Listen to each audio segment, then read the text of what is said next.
ಖಂಡಿತ ಅವರು ಎಲ್ಲ ಶ್ರಮಿಕರ ಸಹಾಯಕರ ಕವಿಯಾಗಿದ್ರು. ಸರ್, ಇವಾಗ ಅವರು ಮಗಳು ಒಂದು ಕವಿತೆನ ಅವ್ರ ಎದುರಿಗೆ ಹಾಡಿರೋದು ಒಂದು ವಿಡಿಯೋ ವೈರಲ್ ಆಗಿತ್ತು. ಆ ವಿಡಿಯೋ ಅಲ್ಲಿ ಅವರು ಡಾಕ್ಟರ್ ಮಾನಸ ಬರ್ದಿರೋದ? ಹೌದು, ಅವರು ಹಾಡ್ತಾರೆ ಅವ್ರ ತಂದೆ ತಾಯಿ ಎದುರಿಗೆನೆ. ಆ ಹಾಡು ನಮ್ಮಿಂದಾನೇ ಬದಲಾವಣೆ ಶುರುವಾಗ್ಬೇಕು ಅಂತ ಹೇಳ್ತಾರೆ. ನಮ್ಮ ಕವಿಗಳು ಅದನ್ನೇ ಇದ್ದವರು ಮಾಡ್ತಾ ಇದ್ದವರು. ಈಗ ನಾವು ಅವ್ರನ್ನ ಕರ್ಕೊಂಡು ಹೋಗಿ ನಮ್ಮ ಕಲಾಗ್ರಾಮದಲ್ಲಿ ಅವ್ರನ್ನ ಚಿರನಿದ್ರೆಗೆ ಮಲಗಿಸಿರೋದ್ರಿಂದ ಅವ್ರ ಆಶಯ ನಿಜವಾಗ್ಲೂ ಇಲ್ಲಿ ಜಾರಿ ಹೋಗ್ಲಿಲ್ವಾ? ದುರಂತ ಏನಂದ್ರೆ ನಮ್ದು ಸರ್ಕಾರಗಳು ಈಗಾಗ್ಲೇ ನಾನು ನನ್ನ ಫೇಸ್ಬುಕ್ ಅಲ್ಲಿ ನನ್ನ ಪೇಜ್ ಅಲ್ಲಿ ಬರ್ತಿದ್ದೀನಿ ಒಂದು ಸಿದ್ಲಿಂಗಯ್ಯನವ್ರಿಗೆ. ಯಾಕಂದ್ರೆ ಅವರ ಒಡನಾಟದಲ್ಲೂ ಇದ್ದವನು ನಾನು, ನಮ್ಮ ಗುರುಗಳು ಹೋದವರು, ಅವ್ರ ಮೂಲಕ ನಾನು ಸಮುದಾಯ ಸಾಂಸ್ಕೃತಿಕ ಸಂಘಟನೆ ಬಂದು ಡೆಲ್ಲಿಗೆ ಹೋದವನು ನಾನು.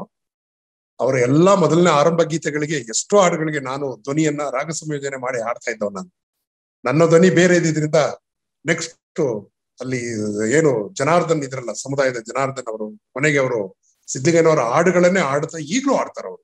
ಪಿಚ್ಚಳ್ಳಿ ಶ್ರೀನಿವಾಸ್, ಇವರು ಆನಂದನವರು, ಹಲವಾರು ಜಿಲ್ಲೆಯಲ್ಲಿ ಒಬ್ಬೊಬ್ರು ಹಾಡೋರು, ಹಾಡುಗಾರ್ತಿಯವರು ಉಟ್ಕೊಳ್ತಾರೆ. ಅಂದ್ರೆ ಹಾಡೋದನ್ನೇ ಒಂದು ಕಾಯಕ ಆಗಿದ್ದನ್ನ ನಾವು ನೋಡ್ತೀವಿ. ಬಂಡಾಯ ಮತ್ತು ದಲಿತ ಸಂಘಟನೆಗಳು ಎಲ್ಲರೂ ಹಾಡು ಬರೆಯಕ್ಕೆ ಶುರು ಆಗ್ತಾರೆ. ಸಿನಿಮಾಗಳು ಬರೋದು ಬೇರೆ, ಸಿನಿಮಾಗಳಲ್ಲಿ ಪಾಪ್ಯುಲರ್ ಆಗೋದು ಬೇರೆ. ಆದ್ರೆ ಜನರ ಮನದಲ್ಲಿ ಹೋರಾಟ ಎಲ್ಲಿದೆಯೋ ಅಲ್ಲೊಂದು ಸಿದ್ಲಿಂಗಯ್ಯನವರ ಹಾಡಿರ್ತದೆ ಅಂದ್ರೆ ಯಾರಿಗೆ ಬಂತು, ಎಲ್ಲಿಗೆ ಬಂತು ಸ್ವಾತಂತ್ರ್ಯ? ಅದು ರೈತರು ಕೇಳ್ತಾರೆ, ಮಹಿಳೆಯರು ಕೇಳ್ತಾರೆ, ಕಾರ್ಮಿಕರು ಕೇಳ್ತಾರೆ. ಅಂದ್ರೆ ಜನರ ಧ್ವನಿ ಆಗಿದ್ರು ಅಂತ ಕಾಣುತ್ತೆ. ಆತರ ಒಂದು ಜನರ ಧ್ವನಿಯನ್ನ ಈ ಕಲಾಗ್ರಾಮವೇ ನಮಗ್ ಗೊತ್ತಿದೆ. ಸರ್ಕಾರ ಒಂದು ಘನ ಉದ್ದೇಶಕ್ಕೆ ಸರ್ಕಾರವೇ ಆರಂಭ ಮಾಡಿತು ಕಲಾಗ್ರಾಮವನ್ನ. ಕನ್ನಡದ ಸಂಸ್ಕೃತಿ, ಕಲೆ ಮತ್ತು ಕನ್ನಡದ ಅಸ್ಮಿತೆಯನ್ನ ಉಳಿಸ್ಲಿಕ್ಕಾಗಿ 25 ಎಕರೆಯಲ್ಲಿ ಮಾಡ್ತು. ಆದ್ರೆ ಎಲ್ಲಾ ಸರ್ಕಾರಗಳು, ನಾನು ಇಂಥ ಪಾರ್ಟಿದಂತ ಹೇಳ್ತಲ್ಲ, ಎಲ್ಲಾ ಸರ್ಕಾರಗಳು ತಪ್ಪು ಮಾಡ್ತಾ ಬಂದಿದ್ದಾವೆ. ನಾನ್ ನೆನ್ನೆ ಬರೀತಾ ಅದೇ ಹೇಳಿದೆ. ಸಿದ್ಲಿಂಗಯ್ಯನವರಿಗೆ ನಿಜದಾರ್ಥದಲ್ಲಿ ಗೌರವ ಸಲ್ಲಿಸೋದಾದ್ರೆ ಏನು JSS ಅವ್ರನ್ನ, ಅನಂತಮೂರ್ತಿ ಅವರ ಸುಮ್ನೆ ಅಲ್ಲಿ ಕ್ರಿಯಾವಿಧಿಯನ್ನ ಆಚರಿಸ್ಬಿಟ್ಟು ಅಲ್ಲಿ ಕಟ್ಟೆ ಬಿಟ್ಬಿಟ್ಟು ಬೂದಿ ತಗೊಂಡೋಗಿ ನದಿಗೆ ಬಿಟ್ಟಾದ್ರು. ಆದ್ರೆ ಆ ಕಟ್ಟೆಗಳನ್ನ ಇಟ್ಮೇಲೆ ಅವ್ರ ಸ್ಮಾರಕ ಆದ್ರೆ ಕಟ್ಬೇಕಾಯ್ತಲ್ಲ. ನಿಜಾರ್ಥದಲ್ಲಿ ಅವರ ಸಾಹಿತ್ಯ, ಅವರ ಚಿಂತನೆ ಯುವ ಪೀಳಿಗೆ ತಲುಪಂಗಾಗ್ಬೇಕಾಗಿತ್ತು. ಈಗ ಅದು JSS ಮತ್ತು ಅನಂತಮೂರ್ತಿ ಮಧ್ಯೆ ಕಟ್ಟೆಯೆಲ್ಲ ಅಲ್ಲಿ ಹಾಕಿದ್ದಾರೆ. ಅವ್ರದ್ದು ಒಂದು ಕಟ್ಟೆಯಲ್ಲಿ ಉಳ್ಕೊಳತ್ತೆ ಹೊರತು. ಈಗ ಅದು ನಾನು ಅದೇ ತಮಾಷೆ ಮಾಡ್ತಾ ಇದ್ದೀನಿ. ಸಿದ್ಲಿಂಗಯ್ಯನವ್ರನ್ನ ಈ ಯೂನಿವರ್ಸಿಟಿ ಜಾಗ ಇದೆ, 1000 ಎಕರೆ ಇದೆ. ಅವ್ರು ಅಂಬೇಡ್ಕರ್ ಕೇಂದ್ರದಲ್ಲೂ ಹಲವು ವರ್ಷ ಅಲ್ಲಿ ಕಾಯಕವನ್ನ ಮಾಡಿದ್ದಾರೆ, ಅದರ ಅಧ್ಯಕ್ಷರಾಗಿ ಅಲ್ವಾ. ಅಲ್ಲಿ ಪಾರ್ಥಿವ ಶರೀರ ಇಟ್ಟಿದ್ರು, ಕೊನೆಗೆ ಅವರ ರಿಚುವಲ್ ಅನ್ನ ಕಲಾಗ್ರಾಮದಲ್ಲಿ ಮಾಡೋದು. ಇದು ಈ ರೀತಿ ಆದ್ರೆ ಏನಾಗುತ್ತೆ, ಕೊನೆಗೆ ಕಲಾಗ್ರಾಮ ಮುಂದಿನ ದಿನಗಳಲ್ಲಿ ಏನು ರಾಷ್ಟ್ರಕವಿ ಕುವೆಂಪು ಹೇಳ್ತಿದ್ರಲ್ಲ, ಸರ್ವ ಜನಾಂಗದ ಶಾಂತಿಯ ತೋಟ, ಅದು ಹೋಗ್ಬಿಟ್ಟು ಕಲಾಗ್ರಾಮ ಸರ್ವ ಜನಾಂಗದ ಶಾಂತಿಯ ಸ್ಮಶಾನ ಆಗೋ ಸೂಚನೆಗಳು ಕಾಣ್ತಾ ಇದೆ.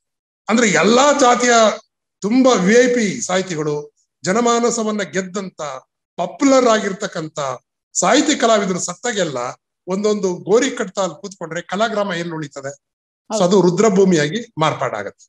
ಅಂದ್ರೆ ರುದ್ರಭೂಮಿ ಅಂದ ತಕ್ಷಣ ಅದ್ರ ಬಗ್ಗೆ ನನಗೇನು ಕೆಟ್ಟ ಅಭಿಪ್ರಾಯ ಇಲ್ಲ. ಯಾಕಂದ್ರೆ ಸಿದ್ಲಿಂಗಯ್ಯನವ್ರು ಕಾವ್ಯ ಬರೀತೈತೆ ಸ್ಮಶಾನದಲ್ಲಿ, ಅಲ್ಲಿ ಹೋಗಿ ಕುತ್ಕೊಳ್ಳೋರ ಮಧ್ಯರಾತ್ರಿ. ನಾವೆಲ್ಲ ನೋಡಿದೀವಿ ಅದನ್ನ. ಅವರ ಕಾಲೇಜ್ ಡೇಸ್ಗಳಲ್ಲೆಲ್ಲ ಅವರೆಲ್ಲ ಹೇಳ್ಕೊಳ್ತಾ ಇದ್ರು. ನಾವು ಕಂಡು ಇದ್ದೀವಿ. ಸ್ಮಶಾನವೇ ತುಂಬಾ ಯಾವ ಎಲ್ಲಿ ದೆವ್ವ ಭೂತ ಏನು ಇಲ್ಲ, ಅಲ್ಲಿ ನಮ್ಮಲ್ಲೇ ಇರೋದು ಅವೆಲ್ಲ ಮನುಷ್ಯರೊಳಗಡೆ ಇರೋದು ಭೂತ ಅಂತ ಹೇಳ್ತಾ ಇದ್ರು ಅದನ್ನ. ಸೊ ಈ ರೀತಿ ಇರೋರಿಗೆ ಕಲಾಗ್ರಾಮ ಒಂದು ಯಾವ ಉದ್ದೇಶಕ್ಕೆ ಶುರುವಾಯಿತೋ, ನಾನು ಬರೇ ಈಗಿನ ಸರ್ಕಾರ ಕೇಳ್ತಾ ಇಲ್ಲ, ಕಾಂಗ್ರೆಸ್ ಸರ್ಕಾರ ಇದ್ದಾಗೂ, JDS ಸರ್ಕಾರ ಇದ್ದಾಗೂ, BJP ಸರ್ಕಾರ ಇದ್ದಾಗೂ ಈ ತಪ್ಪುಗಳನ್ನ ಮಾಡ್ತಾ ಬಂದಿದೆ. ಆದ್ರೆ ನಾನ್ ಕೇಳ್ಪಟ್ಟಿದ್ದೇನಂದ್ರೆ, ಏನೆಲ್ಲ ದಲಿತ ಮುಖಂಡರು ಒಕ್ಕೂಟ ಹೇಳಿದ್ರು, ಅದು ಅವ್ರನ್ನ ಸರ್ಕಾರಿ ವ್ಯವಸ್ಥೆಯಲ್ಲಿ ಸಕಲ ಗೌರವದಿಂದ ಅವ್ರಿಗೆ ನಾಡಕವಿಗೆ ಒಂದು ಗೌರವ ಸಲ್ಲಿಸ್ಬೇಕು ಅಂದಾಗ ಅದು ರಿಚುವಲ್ ಮಾಡ್ತಾರೆ. ಕೊನೆಗೆ ಅವರು ಬೇರೆ ಕಡೆ ಬಂದು ಅವರ ಸ್ಮಾರಕವನ್ನ ನಿರ್ಮಾಣ ಮಾಡ್ತಾರೆ ಈ ವಾರದಲ್ಲಿ ಅಂತ ಹೇಳ್ತಾ ಇದ್ದಾರೆ. ಈ ಮಾತನ್ನು ನಾವು ನಂಬಕ್ಕೆ ಯಾಕೆ ಆಗಲ್ಲ? ರಾಜಕಾರಣಿಗಳು ಆ ಸಮಯ ಕೇಳ್ತಾರೆ. ಯಾಕಂದ್ರೆ ನಿನ್ನೆ ಮತ್ತೆ ಇವತ್ತು ಭಾವನಾತ್ಮಕ ಇದ್ರು ಜನಗಳು. ಅಲ್ಲಿ ಮಾಡ್ಬೇಡ್ರಿ ಅಂತ ಹೇಳೋದು ಕೂಡ ಏನಾಗ್ಬಿಡತ್ತೆ, ಯಾವುದೋ ಒಂದು ಜನಾಂಗದ ವಿರುದ್ಧವಾಗಿ ಮಾತನ್ನ ಆಡ್ದಂಗೆ ಆಗ್ಬಿಡತ್ತೆ. ನಾನು ದಲಿತ ಮುಖಂಡರುಗಳಲ್ಲಿ ನಾನು ಒಂದು ಅಪೀಲ್ ಮಾಡಿದ್ದೆ ಫೇಸ್ಬುಕ್ ನಲ್ಲಿ ಮತ್ತು ವಾಟ್ಸಪ್ ನಲ್ಲಿ. ಖಂಡಿತ ಸಿದ್ಲಿಂಗಯ್ಯನವರ ನಾವೆಲ್ಲ ಉಳಿಸ್ಕೋಬೇಕು. ಈ ರೀತಿ ಅಲ್ಲ, ಅವರನ್ನ ಗೋರಿ ಮಾಡೋದ್ರ ಮುಖಾಂತರ ಅವರ ಆಶಯಗಳನ್ನ ಎಲ್ಲ ಒಂದು ಸ್ಮಶಾನ ರೂಪದಲ್ಲಿ ನೋಡೋದಲ್ಲ, ಅವರ ಆಶಯಗಳನ್ನ ಜಂಗಮ ರೂಪಿಯಾಗಿ ಸಾಂಸ್ಕೃತಿಕ ಹಾಡುಗಾರಿಕೆ ಇರ್ಬೋದು, ಅವರ ಮ್ಯೂಸಿಯಂ ಇರ್ಬೋದು. ಏನಿವಾಗ ರಾಷ್ಟ್ರಕವಿ ಕುವೆಂಪು ಅವರು ಕುಪ್ಪಳ್ಳಿಯಲ್ಲಿ ಮಾಡಿದಾರಲ್ಲ, ಅವ್ರು ಹುಟ್ಟಿರೋ ಮಂಚಿನ ಬೆಲೆ ಏನಿದೆ, ಒಂದು ಹಿನ್ನೇರು ಇದಿದೆ, ಅಲ್ಲಿ ನೀರಿನ ಜಲಾನಯನ ಇದೆ. ಅಲ್ಲಿ ಅಟ್ಲೀಸ್ಟ್ ಒಂದ್ 2-3 ಎಕರೆಯಲ್ಲಿ ಅದನ್ನ ಕಟ್ಟಿದ್ರೆ ಏನಾಗುತ್ತೆ, ಒಂದು ಸಂಶೋಧನಾ ಕೇಂದ್ರವಾಗುತ್ತದು, ಸಾಂಸ್ಕೃತಿಕ ಕೇಂದ್ರವಾಗುತ್ತೆ. ಎಷ್ಟೋ ಹಿರಿಯ ಕವಿಗಳದು ಮತ್ತು ಬಂಡಾಯ ಮತ್ತು ದಲಿತ ಸಂವೇದನೆಯ ಚಿಂತನೆಗಳನ್ನ ಅಲ್ಲಿ ಸ್ಟಡಿ ಮಾಡಕ್ಕಾಗತ್ತೆ. ಇನ್ನು ಒಂದು ಏನ್ ಹೇಳ್ತಾ ಇರೋದ್ ನಾವೆಲ್ಲ ಅಂದ್ರೆ, ಸರ್ಕಾರ ನಿಜಕ್ಕೂ ಕವಿಗೆ ಗೌರವ ಕೊಡ್ಬೇಕಾದ್ರೆ ಉನ್ನತ ಶಿಕ್ಷಣದಲ್ಲಿ ತುಂಬಾ ಕಮ್ಮಿ ಆಗ್ತಾ ಇದೆ. ಯಾರು ಗ್ರಾಮೀಣ ಪ್ರದೇಶದ ಮಕ್ಕಳು, ದಲಿತ ಮಕ್ಕಳು, ಹಿಂದುಳಿದ ಮಕ್ಕಳುಗಳು ಉನ್ನತ ಶಿಕ್ಷಣಕ್ಕೆ ಹೋಗ್ಲಿಕ್ಕೆ ಆಗಲ್ಲ. ಅವ್ರ ಹೆಸರಲ್ಲಿ ಅಟ್ಲೀಸ್ಟ್ ಒಂದು 100 ಫೆಲೋಶಿಪ್ ಅನ್ನ ಸೃಷ್ಟಿ ಮಾಡಿ ಹೈಯರ್ ಎಜುಕೇಶನ್ಗೆ. ಲಕ್ಷಾಂತರ ರೂಪಾಯಿ ಸ್ಥಾವರ ಕಟ್ಟೋದಲ್ಲ, ಅವಾಗ ಒಂದು 100 ಜನ ವಿದ್ಯಾರ್ಥಿಗಳು ನೀವು ಸ್ಕಾಲರ್ಶಿಪ್ ತರ ಕೊಟ್ರೆ ಏನಾಗುತ್ತೆ, ಫೆಲೋಶಿಪ್ ಕೊಟ್ರೆ ಆ ಆಶಯವನ್ನ ತಗೊಂಡು ಹೋಗ್ತಾರೆ ಸಿದ್ಧಲಿಂಗಯ್ಯನವರ ಹೆಸರಲ್ಲಿ. ನಿಜದಾರದಲ್ಲಿ ಸಿದ್ಧಲಿಂಗಯ್ಯರು ಉಳಿತಾರೆ ಅವಾಗ. ಇವಾಗ ಫೋರ್ ಫೌಂಡೇಶನ್ ಕೊಡುತ್ತೆ ಎಷ್ಟೋ ಫೆಲೋಶಿಪ್, ಹೌದಲ್ವಾ? ಜಗತ್ತಿನ ಬೇರೆ ಬೇರೆ ಕಡೆ NGOಗಳು ಕೊಡ್ತವೆ, ನಾವ್ ಯಾಕೆ ಮಾಡಕ್ಕಾಗಲ್ಲ? ಈಗ ನಮ್ಮಲ್ಲಿ ಟ್ಯಾಗೋರ್ ಅವ್ರದ ಫೆಲೋಶಿಪ್ ಇದೆ, ನೆಹರು ಫೆಲೋಶಿಪ್ ಇದೆ. ಆ ರೀತಿ ನಮ್ಮ ಘನ ಸರ್ಕಾರ, ಕರ್ನಾಟಕ ಸರ್ಕಾರ ನಿಜಕ್ಕೂ ಆ ರೀತಿ ನಾವು ಗೌರವ ಕೊಡ್ತೀವಿ ಅಂದ್ರೆ, ರಾಷ್ಟ್ರಕವಿ JSS ಇರ್ಬೋದು, ಅನಂತಮೂರ್ತಿ ಅವ್ರು ಇರ್ಬೋದು, ಸಿದ್ಧಲಿಂಗ ಅವ್ರಿಗೆ ಅಟ್ಲೀಸ್ಟ್ ಮೀಸಲಾತಿ ಬೇಡ. ನಿಜಕ್ಕೂ ದಮನಿತರ ಪರವಾಗಿ ಯಾರು ಮಹಿಳಾ ಪರವಾಗಿ ಮಾತಾಡ್ತಾ ಇದ್ದಾರೋ, ಮಹಿಳಾ ಧ್ವನಿ, ನಾನು ಇಂಥ ಜಾತಿಗಂತ ಹೇಳ್ತಾ ಇಲ್ಲ, ರಿಸರ್ವೇಶನ್ ಹೇಳ್ತಾ ಇಲ್ಲ, ಆದ್ರೆ ಹೈಯರ್ ಎಜುಕೇಶನ್ಗೆ ಹೋಗ್ಲಿಕ್ಕೆ ಆಗಲ್ಲ, ಡ್ರಾಪ್ ಔಟ್ಸ್ ಜಾಸ್ತಿ ಆಗ್ತಾ ಇದ್ದಾರೆ. ನೋಡಿ, ಸಿದ್ಧಲಿಂಗಯ್ಯನವರು ಕಾವ್ಯ ಬರೆಯುವ ಸಮಯದಲ್ಲಿ ಏನಾಗಿತ್ತು, ಇಡೀ ದಲಿತ ಸಮುದಾಯ ಮತ್ತು ಹಿಂದುಳಿದ ವರ್ಗಗಳಿದ್ದು SSLC ಮತ್ತು PUC ಬಂದ್ಮೇಲೆ ಡ್ರಾಪ್ ಔಟ್ ಆಗ್ಬಿಡೋದು. ಅವ್ರು ಡ್ರಾಪ್ ಔಟ್ ಆದಾಗ ಏನವರು ಬೇರೆ ಮಾರ್ಗಗಳು ಹಿಡಿಯೋರು, ಎಲ್ಲರೂ ಒಂಥರ ಉಗ್ರವಾದಕ್ಕೆ ಇಳಿತಾ ಇದ್ರು, ಅವಾಗ ನಕ್ಸಲಿಸಮ್ಗೆ ಇಳಿತಾ ಇದ್ರು. ಬಟ್ ಸಿದ್ಧಲಿಂಗಯ್ಯನವರು ಕರ್ನಾಟಕಕ್ಕೆ ಈ ರೀತಿ ಬಂದಾದ್ಮೇಲೆ ಏನಾಯ್ತು, ಪಾರಾದ್ರು ಯುವಕರೆಲ್ಲ, ಹಿಂಸಾವಾದವನ್ನ ಬಿಟ್ಟು ಬದಲಾವಣೆಗೆ ಬಂದ್ರು, ಸ್ವತಂತ್ರದ ಬೇರೆ ರೀತಿ ಅರ್ಥದಲ್ಲಿ. ಇದು ಕನ್ನಡ ನಾಡಿಗೆ ಕೊಟ್ಟಂತ ಕೊಡುಗೆ ಅಲ್ವಾ ಸಿದ್ಧಲಿಂಗಯ್ಯನವ್ರದ್ದು? ಇಕ್ರಲಾ ಒದಿರ್ಲಾ ಅಂತ ಹೇಳಿದ್ರು, ಆದ್ರೆ ಅದು ಒಂದು ವ್ಯವಸ್ಥೆ ವಿರುದ್ಧ ಈ ತಮ್ಮ ಅಸಹನೆ, ಆಕ್ರೋಶನ ವ್ಯಕ್ತಪಡಿಸಿದ್ದದು. ವ್ಯವಸ್ಥೆನ ಈ ರೀತಿ ನಮ್ಮನ್ನ ಒಂದ್ ಶತಶತಮಾನದಿಂದ ಯಾವ ರೀತಿ ನಾವು ಅನುಭವಿಸ್ತಿದೀವಿ ಅನ್ನೋದನ್ನ ಹೇಳಿದ್ದ ರೀತಿ ಇದು ನೋಡಿ. ಅದಕ್ಕೆ ಇವಾಗ ಕನಕದಾಸರು, ಪುರಂದರ ಭಕ್ತಿ ಕಲ್ಟಲ್ಲಿ ಹೇಳಿದ್ದಾರೆ, ಬಾಗಿಲನ್ನು ತೆರೆದು ಸೇವೆಯನ್ನು ಕೊಡು ಹರಿ ಅಂತ ಹೇಳಿದ್ರು ಅವ್ರು ಕನಕದಾಸರು. ಏನಾಯ್ತು ಕೊನೆಗೆ? ಕೃಷ್ಣನನ್ನೇ ಉಲ್ಟಾ ಮಾಡಿ ತಿರುಗಿಸಿ ಕಿಂಡಿ ಹೊಡೆದವನ್ನ ಹೊರಗಡೆನೆ ನಿಲ್ಲಿಸ್ತು. ಅಂದ್ರೆ ಅಸ್ಪೃಶ್ಯತೆಯನ್ನ, ದೊಡ್ಡ ಸಂತ ಅವನು, ಕೃಷ್ಣನ ಭಕ್ತ ಅವನು. ಭಕ್ತಿ ಪಂಥದಲ್ಲಿ ಏನಾಯ್ತು, ಇವ್ ಸಿದ್ಧಲಿಂಗಯ್ಯನವ್ರು ಹಂಗೆ ಹೇಳಲಿಲ್ಲ. ಅವರು ಬಾಗಿಲನ್ನು ತೆರೆದು ಸೇವೆಲ್ಲ, ಇಕ್ರಲ್ಲ ಒದಿರ್ಲ, ಇಸ್ಕೊಳ ಮಕ್ಳು ಚರ್ಮ ಎಬ್ರಲ್ಲ, ದೇವ್ರೊಬ್ನೇ ಅಂತಾರೆ, ಓಣಿಗೊಂದೊಂಥರ ಗುಡಿ ಕಟ್ಸವ್ರೆ ನೋಡಿ. ಇದು ಯಾವಾಗೂ ಗಮನ ಸೆಳೆಯುತ್ತೆ. ಆದ್ರೆ ಕನಕದಾಸರಿಗೆ ಕೀರ್ತನೆ ಆಗತ್ತೆ ಅಷ್ಟೇ, ತಿರ್ಗಾ ಭಜನೆ ಆಗುತ್ತೆ ಅದು. ಅದನ್ನೇ ಅವರು ಭಕ್ತರೋ ನಮ್ಮವರು ಭಜನೆ ಮಾಡ್ಕೊಂಡಿರ್ತಾರೆ. ಯಾರದೇ ಆಗ್ಲಿ, ಅದು ತತ್ವದ ಭಜನೆ ಆಗ್ಬೋದು, ವ್ಯಕ್ತಿ ಭಜನೆ ಆಗ್ಬೋದು, ಪ್ರಭುತ್ವದ ಭಜನೆ ಆಗ್ಬೋದು. ಏನಾಗುತ್ತೆ, ಭಜನೆ ಶುರುವಾದಾಗ ಚಿಂತನೆ ನಿಂತೋಗುತ್ತೆ. ಸಿದ್ಧಲಿಂಗಯ್ಯನವ್ರು ಇದನ್ನ ಹೇಳ್ತಾ ಇದ್ದಿತ್ತು, ಅಂದ್ರೆ ನೀವು ಚಿಂತನೆಯನ್ನ ಮಾಡ್ಬೇಕು, ಪ್ರತಿಯೊಂದನ್ನು ಪ್ರಶ್ನಿಸ್ಬೇಕು, ಪ್ರಶ್ನಿಸದೆ ಯಾವುದನ್ನು ಒಪ್ಕೋಬಾರ್ದು ಅನ್ನೋದು. ಇದು ಬುದ್ಧನ ಮಾತು. ಇದು ಆಕ್ಚುಲಿ ಬುದ್ಧ ಏನ್ ಹೇಳ್ತಾನೆ, ಪ್ರವಚನ ಮಾಡ್ಲಿಲ್ಲ ಅವನು. ಅವನ ನಿರ್ವಾಣ ಆದ ನಂತರ ಕೂಡ ಆನಂದ ಕೇಳ್ತಾನೆ, ಬಂತೆ ನೀವ ನಂತರ ಯಾರು ಅಂತ, ಯಾಕೆ ನೀವೆಲ್ಲ ಸಂಬುದ್ಧರಿಲ್ವಾ ಅಂತಾನೆ. ಅವನು ದೇವರನ್ನ ಕುರಿತು ಮಾತಾಡ್ಲೇ ಇಲ್ಲ ಬುದ್ಧ, ಅರ್ಥ ಆಯ್ತು? ಆದ್ರೆ ದೇವರು ಮತ್ತು ಧರ್ಮಗಳ ವ್ಯವಸ್ಥೆಯಲ್ಲಿ ಶೋಷಣೆಯ ಅಸ್ತ್ರಗಳಾದಾಗ ಏನ್ ಮಾಡ್ಬೇಕು? ಸಿದ್ಧಲಿಂಗಯ್ಯನಂತ ಕವಿಗಳು ಉಟ್ಕೊಳ್ತಾರೆ. ಅರ್ಥ, ಭಜನೆ ಮಾಡೋ ಹುಟ್ಟಲ್ಲ, ಪ್ರತಿಭಟನೆ ಮಾಡೋ ಪ್ರಕಾರ ಜನಗಳನ್ನ ಆಕ್ರೋಶ ಮಾಡೋದು ಹುಡ್ತಾರೆ. ಹಂಗಾದ ತಕ್ಷಣ ಅವ್ರೇನು ಧರ್ಮ ವಿರೋಧಿ ಆಗಿರ್ಲಿಲ್ಲ ಸಿದ್ಧಲಿಂಗಯ್ಯನವರಾಗ ನೋಡಿದ್ರೆ, ಸ್ಪಿರಿಚುವಲ್ ಆಗಿದ್ರು ಅವರು ಕೂಡ. ಅಂದ್ರೆ ಇವೆಲ್ಲವೂ ಬಸವಣ್ಣನು ಆತರನೇ ನೋಡಿದ್ವಿ, ಅಕ್ಕಮದೇವಿ ನಾವು ನೋಡಿದೀವಿ. ಸೊ ಇವೆಲ್ಲ ಒಂದು ಕನ್ನಡದ ಕಾವ್ಯ ಪರಂಪರೆಯಲ್ಲಿ ಸಿದ್ಧಲಿಂಗಯ್ಯನವರ ಕಾಲ ಒಂದು ಸಿಟ್ಟು, ಆಕ್ರೋಶವೇ ಕಾವ್ಯವಾಗಿ ರೂಪಾಂತರವಾದಂತ ಒಂದು ಕವಿ ಸಮಯ ಅಂತ ನಾನು ತಿಳ್ಕೊಂಡಿದ್ದೀನಿ. ಸೊ ಹಾಗಾಗಿ ಸಿದ್ಧಲಿಂಗಯ್ಯನವ್ರನ್ನ ಜೀವಂತವಾಗಿ ಸರ್ಕಾರ, ಜನಗಳು, ಅವರ ಒಡನಾಡಿಗಳು, ಶಿಷ್ಯರು, ಮಿತ್ರರು ಉಳಿಸ್ಕೊಳ್ಳೋದು ಹೆಂಗೆ ಅಂದ್ರೆ ಅವರ ಚಿಂತನೆ ಮತ್ತು ಕಾವ್ಯಗಳನ್ನ ಜನರ ಎದೆಯಲ್ಲಿ ಬಿತ್ತೋದ್ರ ಮೂಲಕ. ಈಗಾಗಲೇ ಬಿತ್ತಿದಾರು, ಜನಪದ ಗೀತೆಗಳಾಗ್ಬಿಟ್ಟಿದಾವೆ. ಎಲ್ಲಿ ಹೋರಾಟ ಇದೆಯೋ ಅಲ್ಲಿವರೆಗೂ ಸಿದ್ಧಲಿಂಗಯ್ಯನವ್ರು ಇರ್ತಾರೆ ಈ ದೇಶದಲ್ಲಿ. ಎಲ್ಲಿವರೆಗೂ ಅಸಮಾನತೆ ಇರುತ್ತೋ, ಜಾತಿ ತಾರತಮ್ಯ ಇದೋ, ಹೆಣ್ಣು ಮಕ್ಕಳ ಮೇಲೆ ದೌರ್ಜನ್ಯಗಳು ನಡೆಯಿತೋ, ಅಲ್ಲೆಲ್ಲ ಸಿದ್ಧಲಿಂಗಯ್ಯನವರ ಪದ್ಯಗಳು ಆಡ್ತಾರೆ ಜನ, ಖಂಡಿತ ಆಡ್ತಾರೆ. ಅದು ಸಾಲದ ಬರೀ ಕನ್ನಡದಲ್ಲಿಲ್ಲ, ಅವರು ದೇಶದ ಹಲವು ಭಾಷೆಗಳಿಗೆ ಅವರು ರೂಪಾಂತರ ಆಗಿದ್ದಾರೆ. ಇವತ್ತು ಗುವಾ ಅವರು ತಮ್ಮ ಟ್ವಿಟ್ ಅಲ್ಲಿ ಹಾಕಿದ್ದಾರೆ ನೋಡಿ ನೀವು, ಸಿದ್ಧಲಿಂಗಯ್ಯ ಅಂತ ಒಬ್ಬ firebrand young Dalit poet emerge ಆಗಿದ್ದಾಗ ಕನ್ನಡದ ಕಾವ್ಯಲೋಕವೇ ಒಂದು ಋತುಮಾನವಾದ ಹೇಗೆ ಇತಿಹಾಸ ಚಕ್ರ ಬದಲಾಯಿಸಿದಂಗೆ ಬದಲಾಯಿಸಿದ್ರು ಅಂತಾನು ಹೇಳ್ತಾರೆ. ಅಂದ್ರೆ ನಾನು ಒಬ್ಬನೇ ಇದನ್ನ ಹೇಳ್ತಾ ಇರೋದಲ್ಲ, ಇಡೀ ಸಾಹಿತ್ಯ ಚರಿತ್ರೆಗೆ ಇದು ಗೊತ್ತಿದೆ. ಆಮೇಲೆ ಸಿದ್ಧಲಿಂಗಯ್ಯನವರು ಒಬ್ಬರೇ ಅಲ್ಲ, ಆ ರೀತಿ ಅಸಂಖ್ಯಾತ ಯುವ ಕವಿಗಳು ಉಟ್ಕೊಂಡಿದ್ದ ನೋಡ್ತೀವಿ. ಕಾವ್ಯ ಬರಿದ ಇದ್ದವರೆಲ್ಲ ಕಾವ್ಯ ಬರೀಲಿಕ್ಕೆ ಪ್ರೇರಣೆ ಆಯ್ತು, ಮಹಿಳೆಯರು ಕಾವ್ಯ ಬರೀಲಿಕ್ಕೆ ಶುರುವಾದ್ರು, ಅರ್ಥ ಆಯ್ತಾ?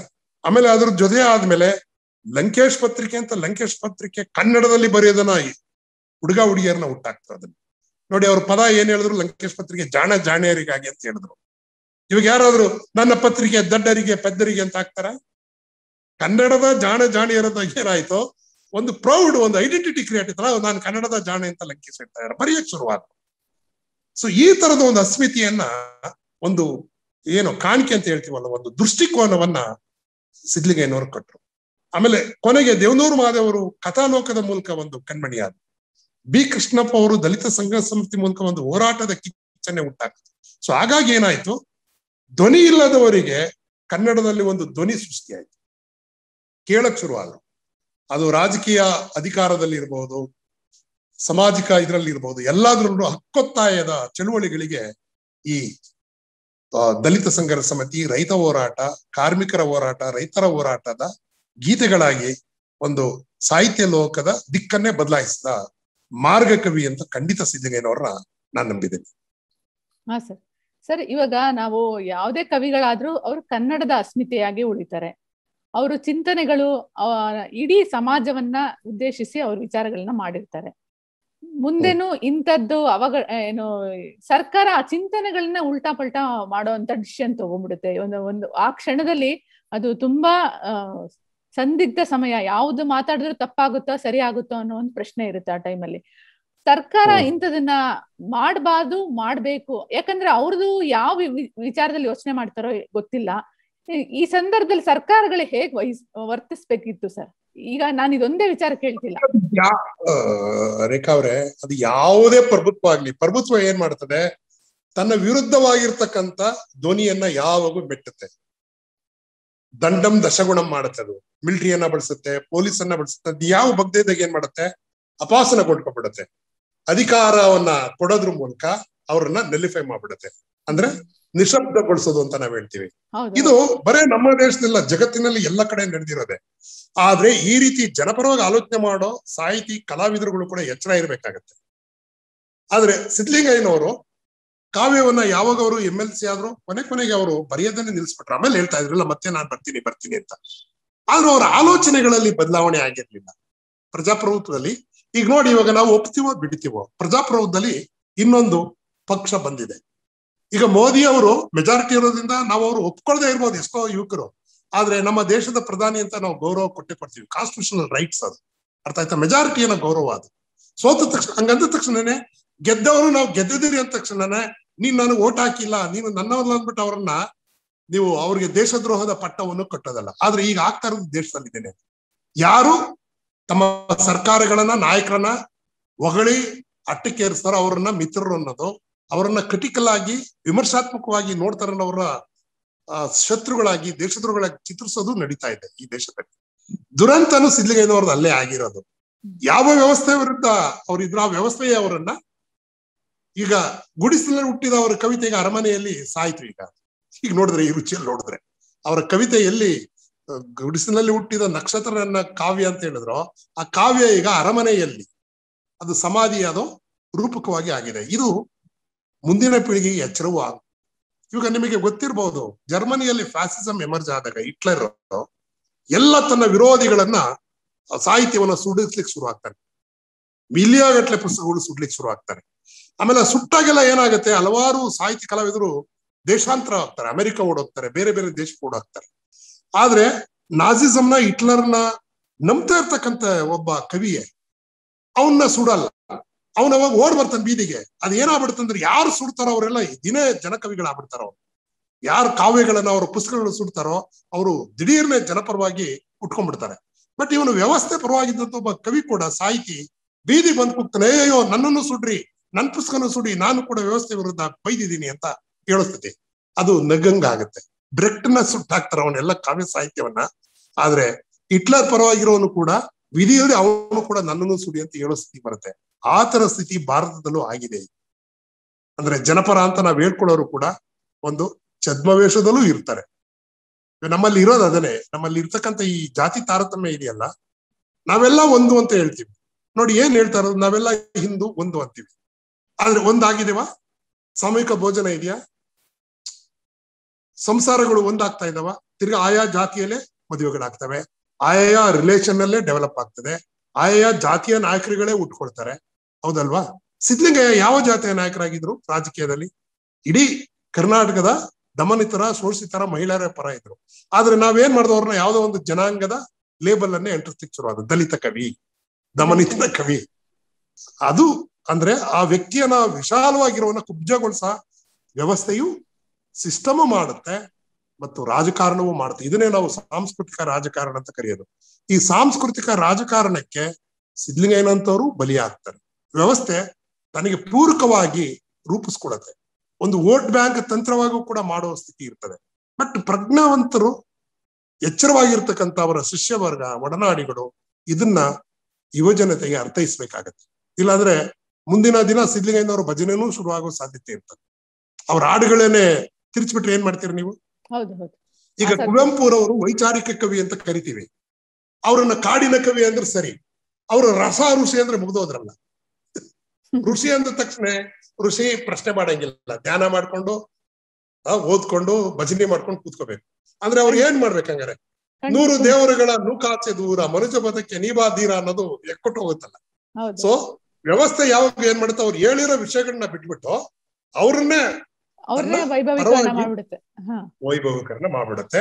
ಸಿದ್ಧಲಿಂಗಯ್ಯನವ್ರು ಹಿಂಗಾಗೋ ಅಪಾಯ ಇದೆ. ನನ್ನ ಪ್ರಕಾರ ದಲಿತ ಸಂಘಟನೆಗಳು, ಕಾರ್ಮಿಕ ಸಂಘಟನೆಗಳು ಬಿಟ್ಕೊಡಲ್ಲಂತೆ. ಅವ್ರ ಹಾಡುಗಳನ್ನ ಯಾರು ಹಾಡು ಹೇಳಿದಾಗ ಪದ್ಯ ಅಂತೂ ತಿರ್ಚಕ್ಕಾಗಲ್ವಲ್ಲ. ಈ ಕರ್ಲ ಅದಿರಲ್ಲ ಅನ್ನೋದಕ್ಕೆ ಪೂಜಿಸ್ರಲ್ಲ ಹೊಗಳರಲ್ಲ ಅಂತ ಹೇಳಕ್ಕಾಗತ್ತಾ? ಹೇಳಕ್ಕಾಗಲ್ವ? ನಾವು ಸಿದ್ಧಗೈಯಲ್ಲಿ ಹಾಕ್ತಾರೆ ಅವಾಗ. ಸೊ ಇದನ್ನೇ ನಾವ್ ಹೇಳ್ತಾ ಇರೋದು, ಈ ಕಾಲದಲ್ಲಿ ಚರಿತ್ರೆಯನ್ನ, ಸಂಸ್ಕೃತಿಯನ್ನ ಮರು ರೂಪಣೆ ಮಾಡ್ತಾ ಇದೆ, ತಿರುಚಿ ಬರೀಲಾಗ್ತಾ ಇದೆ. ಆಮೇಲೆ ಗೊತ್ತಿಲ್ತಕ್ಕಂಥ ಏನು ಹೊಸ ತಲೆಮಾರಿಗೆ ಅಸತ್ಯಗಳನ್ನ ಬಿತ್ತಲಾಗ್ತಾ ಇದೆ. ಅದು ದುರಂತ ಇದೆ. ಸಿದ್ಧಲಿಂಗಯ್ಯನವರು ಕಾಲನ ಏನು ಇದೆಯಲ್ಲ, ಯಾರೋ ನನ್ನ ಗೆಳೆಯರೊಬ್ಬರು ಆಗ್ತಾ ಇದ್ರು, ಕಲಾಗ್ರಾಮ ಅದು ಕಾಲಗ್ರಾಮ ಆಗ್ಬಿಟ್ಟಿದೆ ಈಗ ಅಂತ. ಕಾಲಯಾತ್ರೆ, ಸತ್ತವ್ರದೆಲ್ಲ ಅದು ಯಾತ್ರಾ ಸ್ಥಳ ಆಗ್ಬಿಟ್ಟಿದೆ ಅಂತ. ಅಂದ್ರೆ ಏನ್ ಇವಾಗ ಡೆಲ್ಲಿಯಲ್ಲಿ ಇದೆಯಲ್ಲ, ಗಾಂಧಿ, ನೆಹರು, ಇಂದಿರಾ ಗಾಂಧಿ ಅವ್ರನ್ನೆಲ್ಲ ಹಾಕಿರ್ತಕ್ಕಂಥ ಶಾಂತಿ ಘಾಟ್ ಇದೆಯಲ್ಲ, ಆತರ ಇದು ಘಾಟ್ ಆಗ್ತಾ ಇದೆ. ಕಲಾಗ್ರಾಮ ಮಾಡ್ಬಾರ್ದು ಆಕ್ಚುಲಿ. ಸರ್ಕಾರ ನಿಜಕ್ಕೂ ಏನು ಸರ್ಕಾರ ಮನಸ್ಸು ಮಾಡಿದ್ರೆ ನೋಡಿ, ರಾತ್ರಿನೇ ಆದೇಶ ಇದಾಗಿದೆಯಲ್ವಾ, ಸರ್ಕಾರಿ ಸಕಲ ಗೌರವದಿಂದ ಆಗ್ಬೇಕು ಅಂತ ಆಗ್ಲಿ. 25 ಎಕರೆ ಜಮೀನನ್ನ ರೂಪಿತ ಮಾಡಿ ನಮ್ಮ ಎಲ್ಲಾ ಕವಿಗಳೇನಿದ್ದಾರೆ, ಸಾಹಿತಿಗಳಿದ್ದಾರೆ, ಕಲಾವಿದರಿದ್ದಾರೆ, ಅದು ಚಿತ್ರರಂಗ ಇರ್ಲಿ, ಸಾಹಿತ್ಯ ಇರ್ಲಿ, ಜನಪದ ಇರ್ಲಿ, ಆತರ ನಿಜಕ್ಕೂ ಒಂದು ತಲೆಮಾರನ್ನ ರೂಪಿಸ್ತವಂತವರು, ಒಂದು ಪ್ರಭಾವನ ಬೀರಿದ ಸಾಹಿತಿ ಕಲಾವಿದರಿದ್ರೆ ಅವದೇ ಒಂದು ವನವನ್ನ ಕಟ್ಟಿ, ಕಾಡನ್ನ ಕಟ್ಟಿ, ಅವರ ಹೆಸರಲ್ಲಿ ಮರಗಳನ್ನ ಹಾಕಿ, ಕವಿವನ ಅಂತಾನೆ ಅದು ಕಟ್ಟಣ. ಬೇಕಾದ್ರೆ ಜನತೆಯ ವನ ಅಂತ, ಕಾವ್ಯದ ವನ ಅಂತ ಕಟ್ಟಣ. ಅವಾಗ ಮಾಡಿದಾಗ ಏನಾಗುತ್ತೆ, ಈ ತಪ್ಪುತ್ತೆ. ಈ ಯೂನಿವರ್ಸಿಟಿ ಎಲ್ಲ ಇದೆ, ಯೂನಿವರ್ಸಿಟಿ ಗೊತ್ತಿಲ್ಲ, ಯೂನಿವರ್ಸಿಟಿ ಜಾಗಗಳನ್ನ ಬಳಸಬಾರ್ದಾಗ, ಸಮಾಧಿ ಮಾಡಬಾರ್ದು. ಹಾಗಾಯ್ತರ ಏನಾಗುತ್ತೆ, ಎಲ್ಲಾ ವಿಸಿಗಳು ನಮ್ದು ಇಲ್ಲೇ ಮಾಡಿ ಅಂತ ಕುತ್ಕೊಳ್ತಾರೆ. ಆಮೇಲೆ ಯಾರೆಲ್ಲ ಕುಲಪತಿಗಳಾಗಿರ್ತಾರೋ. ಸೊ ಇದು ಸರ್ಕಾರ ಮಾಡಿದಾಗ ಏನಾಗುತ್ತೆ, ಜನಾಂಗಗಳು ಜಾಗೃತಗೊಳ್ತವೆ. ನಮ್ದಾಯ್ತು, ನಮ್ಮ ಜನಾಂಗದವನ್ ಏನ್ ಮಾಡಿದ. ಇವಾಗ ಇದು ಬೇರೆ ಏನಾಗಿದೆ, ಇದು ಮೀಡಿಯಾಗಳು ಹೆಚ್ಚು ವೈಭವೀಕರಿಸಿ ಅವ್ರು ತೋರ್ಸೋದ್ರಿಂದ ಇವಾಗ ಯಾವಾಗ ಒಂದು ಅವರ ಸಾವಾದ ಸುದ್ದಿ ನಮಗ್ ಗೊತ್ತಾಗ್ತಾ ಇತ್ತು ನ್ಯೂಸ್ ಪೇಪರ್ ಅಲ್ಲಿ ಇಲ್ಲಿ. ಈಗ ಲೈವ್ ತೋರ್ಸೋದ್ರಿಂದ ಕ್ರಿಯಾವಿಧಿಗಳನ್ನ ಎಲ್ಲವನ್ನೂ ಎಲ್ಲಾರ್ಗೂ ಅನ್ಸುತ್ತೆ, ನಾನು ಇಲ್ಲಿ ಬರ್ದು ಹೋಗ್ಬಿಡೋಣ, ನಂದು ಹಿಂಗೆ ಗೊತ್ತಾಗ್ಲಿ. ಆಮೇಲೆ ಒಂದೇನಾಗತ್ತೆ, ಯಾರೇ ಒಬ್ಬ ಮಹಾನ್ ವ್ಯಕ್ತಿಗಳು, ಸಾಹಿತಿಗಳು, ಕವಿಗಳು ಸತ್ತಾಗ ಎಲ್ಲರೂ ಒಳ್ಳೆ ಮಾತನ್ನೇ ಆಡ್ತಾರೆ. ಹೌದಲ್ವಾ? ಯಾರು ವಿರೋಧ, ಆಮೇಲೆ ವಿರೋಧ ಇದ್ರು ಕೂಡ ಧ್ವನಿ ಎತ್ತಕ್ಕಾಗಲ್ಲ. ತಪ್ಪಾರ್ಥಗಳು ಹೋಗ್ಬಿಡ್ತವೆ, ಜನಗಳು ತಪ್ಪಾರ್ಥ ಮಾಡ್ಕೊಳ್ತಾರೆ. ಜನಾಂಗದ ಮುದ್ದೆ ಅದು ಅನುಮಾನಗಳು ಶುರು ಆಗ್ತವೆ. ಹಂಗಾಗಿ ಎದುರ್ತಾರೆ ಜನಗಳು. ಸಿದ್ಧಲಿಂಗಯ್ಯನವರು ಎಲ್ಲೆದ್ರು ತಮ್ಮ ಕಾವ್ಯದಲ್ಲಿ ವ್ಯವಸ್ಥೆ ವಿರುದ್ಧವಾಗಿ ಯಾವಾಗೂ ಇದ್ರಲ್ವ ಅವರು. ಸೊ ಆದ್ರೆ ನೋಡಿ, ವ್ಯವಸ್ಥೆ ನನ್ನ ಪ್ರಕಾರ ಅವರು ಉಳಿಸೋದಂದ್ರೆ ಏನಂದ್ರೆ, ಅವರ ಕಾವ್ಯಗಳನ್ನ ನಿರ್ಭಯವಾಗಿ ಡೆಮೊಕ್ರೆಟಿಕ್ ಆಗಿ ಸಿದ್ಧಲಿಂಗಯ್ಯನವರು ಇದು ಬರೀತಾ ಇದ್ದಿದ್ದು ಅಂತ ಹೇಳ್ಬೇಕು. ಒಪ್ಕೊಳ್ಳೋದು ಬಿಡೋದು ಯುವ ಪೀಳಿಗೆಗೆ ಬಿಟ್ಟಿರೋದು. ಈಗ ಭಗತ್ ಸಿಂಗ್ ಅನ್ನೋರು ಇದ್ರಿ, ಬ್ರಿಟಿಷ್ ಗೌರ್ಮೆಂಟ್ ನೇಣಾಕ್ತು. ಗಾಂಧಿ ಹತ್ರ ಹೋಗಿ ಅವ್ರು ಕೇಳಿದ್ರು, ಗಾಂಧಿ ಅವ್ರನ್ನ ನೀವು ನೋಡಿ ಒಪ್ಕೊಂಡ್ರ? ಗಾಂಧಿ ಅವರು ಹಿಂಸೆ ಅವರು ಒಪ್ಕೊಳ್ಳಲ್ಲ. ಅವ್ರು ಒಪ್ಕೊಂಡ್ರೆ ಏನಾಗ್ಬಿಡ್ತಿತ್ತು, ನಾನ್ ವೈಲೆನ್ಸ್ಗೆ ಅರ್ಥವೇ ಇರ್ತಿರ್ಲಿಲ್ಲ. ಮಾರ್ಗ ಭಗತ್ ಸಿಂಗ್ ಮಾರ್ಗ ತಪ್ಪು ಅಂತ ನಾನು ಹೇಳ್ತಾ ಇಲ್ಲ, ಎಲ್ಲವೂ ಹಿಂಸೆಯಿಂದನೇ ಗೆಲ್ಲಕ್ ಆಗಲ್ಲ ಅನ್ನೋದು ಕೂಡ ನನ್ನ ಅರ್ಥ. ಆದ್ರೆ ನಮ್ಮಲ್ಲಿ ಆಗ್ತಾ ಇರೋದೆಲ್ಲ ಬರೇ ಹಿಂಸೆ ಅಲ್ಲ, ಬದಲಾವಣೆಗಳು ಯಾಕೆ ಬರೇ ಹಿಂಸೆಯಿಂದ ಆಗ್ತವೆ? ಸಿದ್ಧಲಿಂಗಯ್ಯವರು ತನ್ನ ಕಾವ್ಯಗಳೆಲ್ಲ ಆಕ್ರೋಶವನ್ನ, ಸಿಟ್ಟನ್ನು ಹೇಳ್ತಾ ಇದ್ರೆ ಹೊರತು ಅವ್ರು ಯಾವಾಗೂ ರಕ್ತಪಾತದ ಪರ ಇದ್ದಂತ ಕವಿ ಅಲ್ಲ. ಯಾವ ಕವಿಯು ಜೋರು ಮಾತಾಡ್ತಾ ಇರ್ಲಿಲ್ಲ. ಅವ್ರಿಗೆ ಮಾತಾಡ್ಬೇಕಾಗತ್ತಲ್ಲ ಗಮನ ಸೆಳೀಲಿಕ್ಕೆ. ಅದೇ ಅವರ ಕಾವ್ಯದ ವೈಶಿಷ್ಟ್ಯ ಅಂತ ನಾನು ಕರೆಯೋದು. ಅರ್ಥ ಆಯ್ತಾ? ಸೊ ಅವರು ನೆನ್ನೆ ದಿನ ನನ್ನ ಜನ ಬೆಟ್ಟದಂತೆ ಬಂದರು ಅಂದ್ರೆ ಕಪ್ಪು ಮುಖ ಬೆಳ್ಳಿಗಡ್ಡ ಉರಿಯುತ್ತಿರುವ ಕಣ್ಣುಗಳು ಅಂತಾರೆ. ಸಿನಿಮಾದಲ್ಲಿ ಹೆಂಗ್ ತೋರಿಸ್ಬೋದು ನೀವು ಇದನ್ನ? ಆತರ ಮೇಕಪ್ ಮಾಡ್ತೀರಿ, ಅವಾಗ ಅದು ಒಂದು ರೂಪಕವಾಗಿ ಎಲ್ಲಿರ್ತದೆ, ಅವಾಗ ಅದು ಪ್ರತಿಕೃತಿ ಆಗುತ್ತೆ ಅಷ್ಟೇ, ವರ್ಣನೆ ಕಾವ್ಯ ಉಳಿಯಲ್ಲ. ಅಂದ್ರೆ ಇಡೀ ಹಿಮಾಲಯ ಪರ್ವತದಂತೆ ಬೆಟ್ಟವಾಗೇನೆ ಜನ ಬರುವಾಗ ಒಂದು ಕಾಡು, ಕಪ್ಪು ಜನ ಅಂತ ಹೇಳ್ತಾರ ಅವ್ರು. ನೋಡು ನನ್ನ ಕವನ ಕಪ್ಪು ಕಾಡಿನ ಆಡು ಅಂತಾರ ಅವ್ರು. ಯಾರು? ಸಿದ್ಲಿಂಗಯ್ಯ.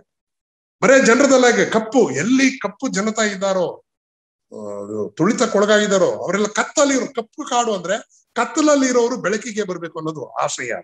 ಕಪ್ಪು ಅಂದ್ರೆ ಕಪ್ಪು ಬಣ್ಣದವರಲ್ಲ, ಅಥವಾ ಶೂದ್ರರೋ ದ್ರಾವಿಡರೋ ಇವರಲ್ಲ. ಅವ್ರು ಹೇಳ್ತಾ ಇದ್ರು ಕತ್ತಲಿರೋರಿಗೆ ಬೆಳಕ. ಅದಕ್ಕೆ ಅವ್ರ ಕಾವ್ಯ ಬೆಳಕನ್ನ, ದೊಂದಿಯನ್ನ ಹಚ್ಚುತ್ತದೆ, ಪ್ರಖರವಾಗಿ ಉರಿತದೆ. ಈಗ ಅದೇನಾಯ್ತು, ಕೊನೆಗೆ ದೀಪ, ಮಿಣುಕೋ ದೀಪ ಆಗ್ಬಿಟ್ಟಿದೆ. ಈಗ ತಿರ್ಗಾ ಅದನ್ನ ಪಂಜಾಗೆ ನಾವು ಸಿದ್ಲಿಂಗಯ್ಯನವ್ರನ್ನ, ಅವರ ಬೆಳಕನ್ನ ಇನ್ನ ಪ್ರಕಾಶಮಾನಗೊಳಿಸ್ಬೇಕಾಗಿದೆ. ಅವಾಗ ಅವರು ಸಿದ್ಲಿಂಗಯ್ಯನವರು ಖಂಡಿತ ಉಳಿತಾರೆ ಕನ್ನಡದಲ್ಲಿ. ಅವರು ಅಂದ್ರೆ ನನ್ನ ಜನ ಅವ್ರನ್ನ ಎಚ್ಚರಿಸುವಂತ ಕೆಲಸ ಮಾಡಿದ್ರು. ಈಗ ಆ ಜನನ್ನ ಸಮಾಧಾನ ಮಾಡೋಂತ ಈ ಕೆಲಸ ಆಗೋಯ್ತು. ಮುಂದೆನೂ ಇಂಥದ್ದು ಆಗೋದನ್ನ ತಡಿಬೇಕಂದ್ರೆ ಎಚ್ಚೆತ್ಕೋಬೇಕು ಅನ್ನೋದು ನೀವು ಹೇಳೋದಲ್ಲ ಸರ್? ಖಂಡಿತ. ಇದು ಬರೇ ಸಿದ್ಲಿಂಗಯ್ಯನವ್ರಿಗಲ್ಲ, ಯಾರೆಲ್ಲ ಸ್ಟಾರ್ ವಾಲ್ಟ್ ಇರ್ತಾರೋ ನೋಡಿ. ಅದಕ್ಕೆ ನಾನು ಆಗ್ಲೇ ಆರಂಭದಲ್ಲಿ ಹೇಳಿದೆ, ಕಾರ್ನಾಡ್ರು ನಡೆನುಡಿ ಹಾಗೆ ಇದ್ರು ಅಲ್ವಾ. ಅವ್ರನ್ನ ನಮ್ಮ ವ್ಯವಸ್ಥೆ ಅರ್ಬನ್ ನಕ್ಸಲ್ ಅಂತ ಅವ್ರಿಗೆ ಕೇರ್ ಮಾಡಿದ್ರ ಅವರು.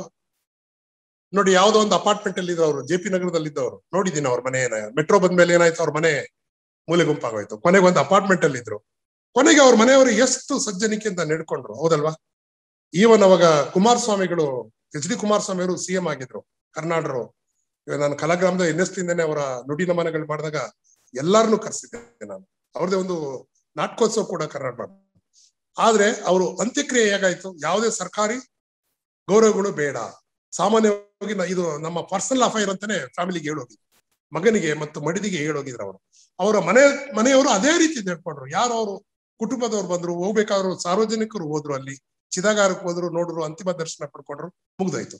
ಇವಾಗ ನೋಡಿ, ಎಲ್ಲೋ ಅವರು ಸ್ಥಾವರವಾಗಿ ಉಳಿಲಿಲ್ಲ ಕರ್ನಾಟಕವರು, ಬಟ್ ಅವರ ಕೃತಿಗಳಲ್ಲಿ ಉಳಿದಿದ್ದಾರೆ. ಅವರ ಐವರ್ಧನದಲ್ಲಿ, ತೊಗಲಕ್ನಲ್ಲಿ, ಟಿಪ್ಪು ನಾಟಕದಲ್ಲಿ, ಅವರ ಚಿಂತನೆಯಲ್ಲಿ ಉಳಿದಿದ್ದಾರೆ ಈಗ ಅವರು. ಅರ್ಥ ಆಯ್ತಲ್ವಾ? ಈಗ ನೋಡಿ, ಅವರು ತೊಗಲಕ್ನ ಒಂದು ಮಾತು ಹೇಳ್ತಾರೆ. ತೊಗಲಕ್ ಬಂದ ತಕ್ಷಣನೇ ಸುಲ್ತಾನನ ಕೊಲೆಯನ್ನ ಮಸೀದಿಯಲ್ಲೇ ಮಾಡ್ಲಿಕ್ಕೆ ಇವತ್ತು ಪ್ರಾರ್ಥನಾ ಸಭೆಯಲ್ಲಿ ಮಾಡಕ್ಕೆ ಯೋಚನೆ ಮಾಡ್ತಾರೆ. ನೋಡಿ, ಪ್ರಾರ್ಥನಾ ಸಭೆ ಅಂದ ತಕ್ಷಣ ಏನ್ ನೆನಪಾಗುತ್ತೆ ನಮಗೆ? ಗಾಂಧಿ ಎಲ್ಲಿ ಸತ್ತಿತ್ತು? ಪ್ರಾರ್ಥನಾ ಸಭೆಯಲ್ಲೇ ಅಲ್ವಾ? ಅಂದ್ರೆ ಎಲ್ಲಿ ಪವಿತ್ರ ದೇವರನ್ನ ನಾವು ಧ್ಯಾನ ಮಾಡಕ್ ಕೊಡ್ತೀವೋ ಅದು ಕೊಲೆ ಆಗ್ಬಿಟ್ರೆ, ಇದನ್ನೇ TS ಎಲಿಯಟ್ ಮರ್ಡರ್ ಇನ್ ಕೆಥಡ್ರಲ್ ಅಂತ ನಾಟಕ ಬರೀಬೇಕಾಯ್ತು. ಅವನು ಚರ್ಚಿನಲ್ಲಿ ಕೊಲೆ ಅಂತ ಒಬ್ಬ ದೊಡ್ಡ ಸಂತನನ್ನ ಕೊಂದ್ಬಿಡ್ತಾನೆ, ಒಬ್ಬ ಲೂಯಿಸ್ ರಾಜ ಅನ್ನೋನು, ಇಂಗ್ಲೆಂಡ್ ನಲ್ಲಿ. ಸೊ ಇದು ಪರಂಪರೆ ಬರೇ ಭಾರತದಲ್ಲ, ಜಗತ್ತಿನಲ್ಲಿ ಎಲ್ಲ ಕಡೆ ನಡೆದಿದೆ. ನಮ್ಮಲ್ಲಿ ಈಗ ಏನಾಗಿದೆ ಅಂದ್ರೆ ಧರ್ಮ ಮತ್ತು ರಾಜಕಾರಣ ಫ್ರೆಂಡ್ಸ್ ಆಗ್ಬಿಟ್ಟಿದ್ದಾವೆ. ಅದು ಸಮಸ್ಯೆ ಆಗಿರೋದು. ಅದಕ್ಕೆ ನನ್ನ ರಾಮ ನಿಮ್ಮ ರಾಮ ಈಗ ರಾಜಕೀಯ ರಾಮ ಆಗ್ಬಿಟ್ಟಿದ್ದಾನ ಅವನು. ನೀವಿವಾಗ ಬರೇ ಸೀತಾರಾಮ, ರಘುರಾಮ, ಜಾನಕಿ ರಾಮ ಅನ್ನಂಗಿಲ್ಲ. ಜೈ ಶ್ರೀರಾಮ ಅಂತ ಹೇಳಿದ್ರೆ ಅದು ರಾಮನ ಭಜನೆ ಆಗುತ್ತೆ. ಹಂಗೆ ಹೇಳಿಲ್ಲ ಅಂದ್ರೆ ನಿಮ್ಗೆ ಹೇಳಿಸ್ತಾರೆ ಹೇಳಿ ಅಂತ. ಸೊ ಇದು ಈ ಒತ್ತಾಯದ ಪ್ರಾರ್ಥನೆ ಹೇಗೆ ಸಾಧ್ಯ? ಅದು ಯಾವ ದೇವರಿಗೆ ಮುಟ್ಟುತ್ತೆ? ಹಾಗಾಗಿ ನಾವು ರಾಮನನ್ನು ಬಿಡುಗಡೆ ಮಾಡೋ ಸ್ಥಿತಿಯಲ್ಲಿ ನಾವು ಇರ್ಬೇಕಾಗಿದೆ. ಈಗ ಎಲ್ಲವನ್ನು ಕೂಡ ಒಂದು ಪ್ರಭುತ್ವ ತನ್ನ ಐಜಾಕ್ ಮಾಡ್ತಾ ಇದೆ, ತನ್ನ ಹಿತಾಸಕ್ತಿಗೆ, ಪವರ್ ಪಾಲಿಟಿಕ್ಸ್ಗೆ. ಹಾಗಾಗಿ GSS ಆಗಿರ್ಬೋದು, ರಾಷ್ಟ್ರಕವಿ ಕುವೆಂಪು ಆಗಿರ್ಬೋದು, ಅಥವಾ ಅನಂತಮೂರ್ತಿ ಆಗಿರ್ಬೋದು, ಇವರೆಲ್ಲ ಆಗಿದ್ದಾರೆ, ಗತಿಸಿದ್ದಾರೆ. ಇವಾಗ ಕಾರ್ನಾಡ್ರ ಮಾರ್ಗ ಏನ್ ನಾನು ಹೇಳಿದ್ರೆ ಅವ್ರದ್ದು ಹೆಂಗಾಯ್ತೋ ಆ ರೀತಿ ಇವಾಗ ಕಾರ್ನಾಡ್ರು ನಾವು ಖಂಡಿತ ಉಳಿತಾರೆ. ಅವ್ರ ಸ್ಮಾರಕವನ್ನ ಕನ್ನಡ ನಾಡು ನಿಜಕ್ಕೂ ಪ್ರಗತಿಪೂರ್ವವಾಗಿ ಆಲೋಚನೆ ಮಾಡಿದ್ರೆ ಕಾರ್ನಾಡ್ರಿಗೂ ಒಂದು ರಂಗಮಂದಿರ ಖಂಡಿತ ಉಟ್ಕೊಳ್ಳುತ್ತೆ. ಇವ ರಂಗಶಂಕರದಲ್ಲಿ ಇರ್ಲಿಲ್ವಾ? ಅವರು ಓಪನಿಂಗ್ ಅಲ್ಲಿ ಅವ್ರದ್ದೊಂದು ಮಾತಿರ್ತಿತ್ತಲ್ವಾ ರಂಗಶಂಕರದಲ್ಲಿ, ದಯಮಾಡಿ ನಿಮ್ಮ ಮೊಬೈಲ್ ಫೋನ್ಗಳನ್ನ ಸ್ವಿಚ್ ಆಫ್ ಮಾಡಿ. ನೋಡಿ, ಜನ ಕೇಳ್ತಿದ್ರಲ್ಲ, ಓ ಕರ್ನಾಟಕ ಬಂದು ಮಾತಾಡ್ತಾ ಇದ್ರು ನಮ್ ಜೊತೆ ಅನ್ನೋ ತರ. ಅದು ಇನ್ಸ್ಪಿರೇಷನ್. ಅಂದ್ರೆ ಸಿದ್ಲಿಂಗಯ್ಯನವರು ಹಾಗೆ ಜನಗಳ ರೂಪಕವಾಗಿದ್ರು. ಬಟ್ ನಾವು ಅವ್ರನ್ನ ಕೊನೆಯ ದಿನಗಳನ್ನ ಈ ರೀತಿ ಒಂದು ಸ್ಥಾವರಗೊಳಿಸೋ ತರದಾಗ್ಬಾರ್ದು. ಅವರ ಚಿಂತನೆಗಳನ್ನ ಜೀವಂತವಾಗಿ ಮುಂದಿನ ಪೀಳಿಗೆ ಕೂಡ ತಲುಪಬೇಕಾದ್ರು. ಈ ದೇಶ ಎಲ್ಲಿವರೆಗೂ ಅಸಮಾನತೆ, ಶೋಷಣೆ ಇರುತ್ತೋ ಅಲ್ಲಿವರೆಗೂ ಹೋರಾಟಗಳು ನಿರಂತರವಾಗಿ ಇದ್ದೇ ಇರ್ತವೆ. ಅವ್ರ ಹೋರಾಟಗಳು ಯಾವ ರೂಪದಲ್ಲಿ ಇರ್ತಾವೋ ಗೊತ್ತಿಲ್ಲ. ಈಗಾಗಲೇ ಒಂದು 60-100 ದಿನಗಳಿಂದ ರೈತರು ಸಿರ್ಕಿ ಗಡಿಯಲ್ಲಿ ಮಾಡ್ತಾ ಇದ್ದಾರೆ. ಈ ಸಿದ್ಲಿಂಗಯ್ಯ ಅಂತಾರೆ ಇನ್ಯಾವುದೋ ಕವಿ ಅಲ್ಲಿ ಖಂಡಿತ ಹುಟ್ಟಿರ್ತಾನೆ ರೈತರ ಪರವಾಗಿ ಹಾಡುಗಳಿಗೆ. ಅರ್ಥ ಆಯ್ತಾ? ಇವಾಗ ಉತ್ತಿ ಬೆತ್ತು ಬೆಳೆದವರು ನನ್ನ ಜನರು ಅಂತಾರೆ. ಅರ್ಥ ಆಯ್ತಾ? ಉತ್ತಿ ಬೆತ್ತು ಬೆಳೆಯೋರು ನನ್ನ ಜನಗಳು ಅಂತಾರೆ ಸಿದ್ಲಿಂಗ. ರೈತರ ಪರವಾಗಿದ್ದಾರಲ್ಲ. ಕೆಂಬಾವುಟ ಹಿಡಿದವರು ನೀರಿನಂತೆ ನಿಂತರು ದಣಿ ಕೂರುವ ಪಟ್ಟದಲ್ಲಿ ಅಂತ ಹೇಳ್ತಾರೆ. ಚಾಟಿ ಏಟು ಬೀಸಿದವರ ಕುತ್ತಿಗೆಗಳ ಹಿಡಿದರು ಅಂತ ಸಿದ್ಲಿಂಗ ಹೇಳ್ತಾರೆ. ಅಂದ್ರೆ ಯಾವಾಗೂ ಜನರು ಕುರಿಗಳಾಗಿ ಬದುಕಲ್ಲ ಯಾವಾಗೂ ಅವರು. ಅದಕ್ಕೆ ಅವರು ಎಚ್ಚೆತ್ತ ಸಿಂಹಗಳು ನನ್ನ ಜನಗಳು ಅಂತಾರೆ ಒಂದು ಪದ್ಯದಲ್ಲಿ ಸಿದ್ಲಿಂಗ. ಎಲ್ಲಿದ್ದಾರೋ ಅವರು ಹೆಂಗಿದ್ದಾರೋ, ಎಚ್ಚೆತ್ತ ಸಿಂಹಗಳು ಹೆಂಗಿದ್ರು ಅವ್ರು ಹೇಗಿದ್ರು, ಈಗ ನನ್ನ ಜನ ಎಚ್ಚೆತ್ತ ಸಿಂಹಗಳು ಅಂತಾರೆ. ಸಿಂಹ ಏನೋ ಹುಲ್ ತಿನ್ನುತ್ತಾ ಅದೋ? ಇಲ್ವಲ್ಲ, ಪ್ರಕೃತಿಯಲ್ಲಿ ಗರ್ಜಿಸುತ್ತೆ. ಅಂದ್ರೆ ನೀನು ಆ ರೀತಿ ನಿನ್ನ ಧ್ವನಿಯನ್ನ ಕೇಳಂಗ್ ಮಾಡ್ಬೇಕು ಅನ್ನೋದು ಕವಿಯ ಆಶಯವಾಗಿತ್ತದು. ನನ್ನ ಜನಗಳು ಎಚ್ಚೆತ್ತ ಸಿಂಹಗಳು ಅಂತ, ಜಾಗೃತಗೊಂಡಂತ ಸಿಂಹಗಳು. ಆ ಗರ್ಜನೆಗೆ ಬೆಚ್ಚಿಬಿಡುತ್ತೆ ವ್ಯವಸ್ಥೆ, ಜನರು ಗಮನವನ್ನೇ ಸೆಳೆಯುತ್ತೆ ಅನ್ನೋದು ಕವಿಯ ಆಶಯವಾಗಿತ್ತು. ಖಂಡಿತ ಇದು ಸಿದ್ಲಿಂಗಯ್ಯನವ್ರನ್ನು ಕೂಡ ಕನ್ನಡ ನಾಡು ತುಂಬಾ ಚೆನ್ನಾಗಿ ನಡೆಸ್ಕೊಂಡಿದೆ. ನೋಡಿ, ನಾವು ನೋಡ್ತಾ ಇದ್ವಿ ಎಷ್ಟೆಲ್ಲ ನಿನ್ನೆ ಮೊನ್ನೆಯಿಂದ ಫೇಸ್ಬುಕ್, ಟ್ವಿಟರ್ ಸಿದ್ಲಿಂಗಯ್ಯ ಅವ್ರು ಬಿಟ್ರೆ ಯಾರು ಕಾಣ್ತಾ ಇಲ್ಲ ನನ್ ಪ್ರಕಾರ. ಬರೇ ಅವ್ರದೇ ಫೋಟೋ. ಆದ್ರೆ ಅದ್ರ ಮೊನ್ನೆ ದಿನ ಇನ್ನೊಂದು ಏನು ದಲಿತರ ಸ್ಮಿತ್ ಅಂತ ಕರೀ ದೇವನೂರು ಮಾದೇವರ ಹುಟ್ಟುಹಬ್ಬದ ಸಡಗರದಲ್ಲಿ ಎಲ್ಲ ಫೋಟೋ ಹಾಕ್ತಾ ಇದ್ರೆ, ಅದು ಮಾರನೇ ದಿನ ಇವರ ಗತಿಸಿದ ಫೋಟೋಗಳು ಬಂತು. ಒಂಥರ ಫೇಸ್ಬುಕ್ ಅಲ್ಲಿ ಯಾರ್ದೋ ಫೋಟೋ ಬಂದ್ರೆ ಭಯ ಶುರು ಆಗ್ಬಿಡುತ್ತೆ ಈಗ ನಮ್ಗೆ. ಅಯ್ಯೋ, ಶ್ರದ್ಧಾಂಜಲಿ ಅಂತಿಮ ನಮನ ಸಲ್ಲಿಸುವಂತ ಆಗ್ಬಿಟ್ಟಿದೆಯಲ್ಲ ಅಂತ. ಸದ್ಯ ಅವರು 40 ದಿನಗಳು ಈ ಪೆಂಡಮಕ್ಕಿಂದ ಇದ್ದಾದ್ರೂ ಕೂಡ ಕೋವಿಡ್ ಇಂದ ಅವರು ಬಿಡುಗಡೆ ಆಗಿದ್ರು. ಬಟ್ ಅವ್ರಿಗೆ ಮಧುಮೇಹ ಇತ್ತು, ಅವ್ರಿಗೆ ಹಲವಾರು ರೋಗಗಳು ಸಿದ್ಲಿಂಗಯ್ಯನವ್ರು ಬಂದಿತ್ತು. ಇದು ಸಾಯೋ ವಯಸ್ಸಂತೂ ಅಲ್ಲ, ಅದು ಆರೋಗ್ಯವೇ ಈಗ ಭಾಗ್ಯ ಅನ್ನೋ ತರ ಆಗಿದೆಯಲ್ಲ ಸ್ಥಿತಿಯಲ್ಲಿ.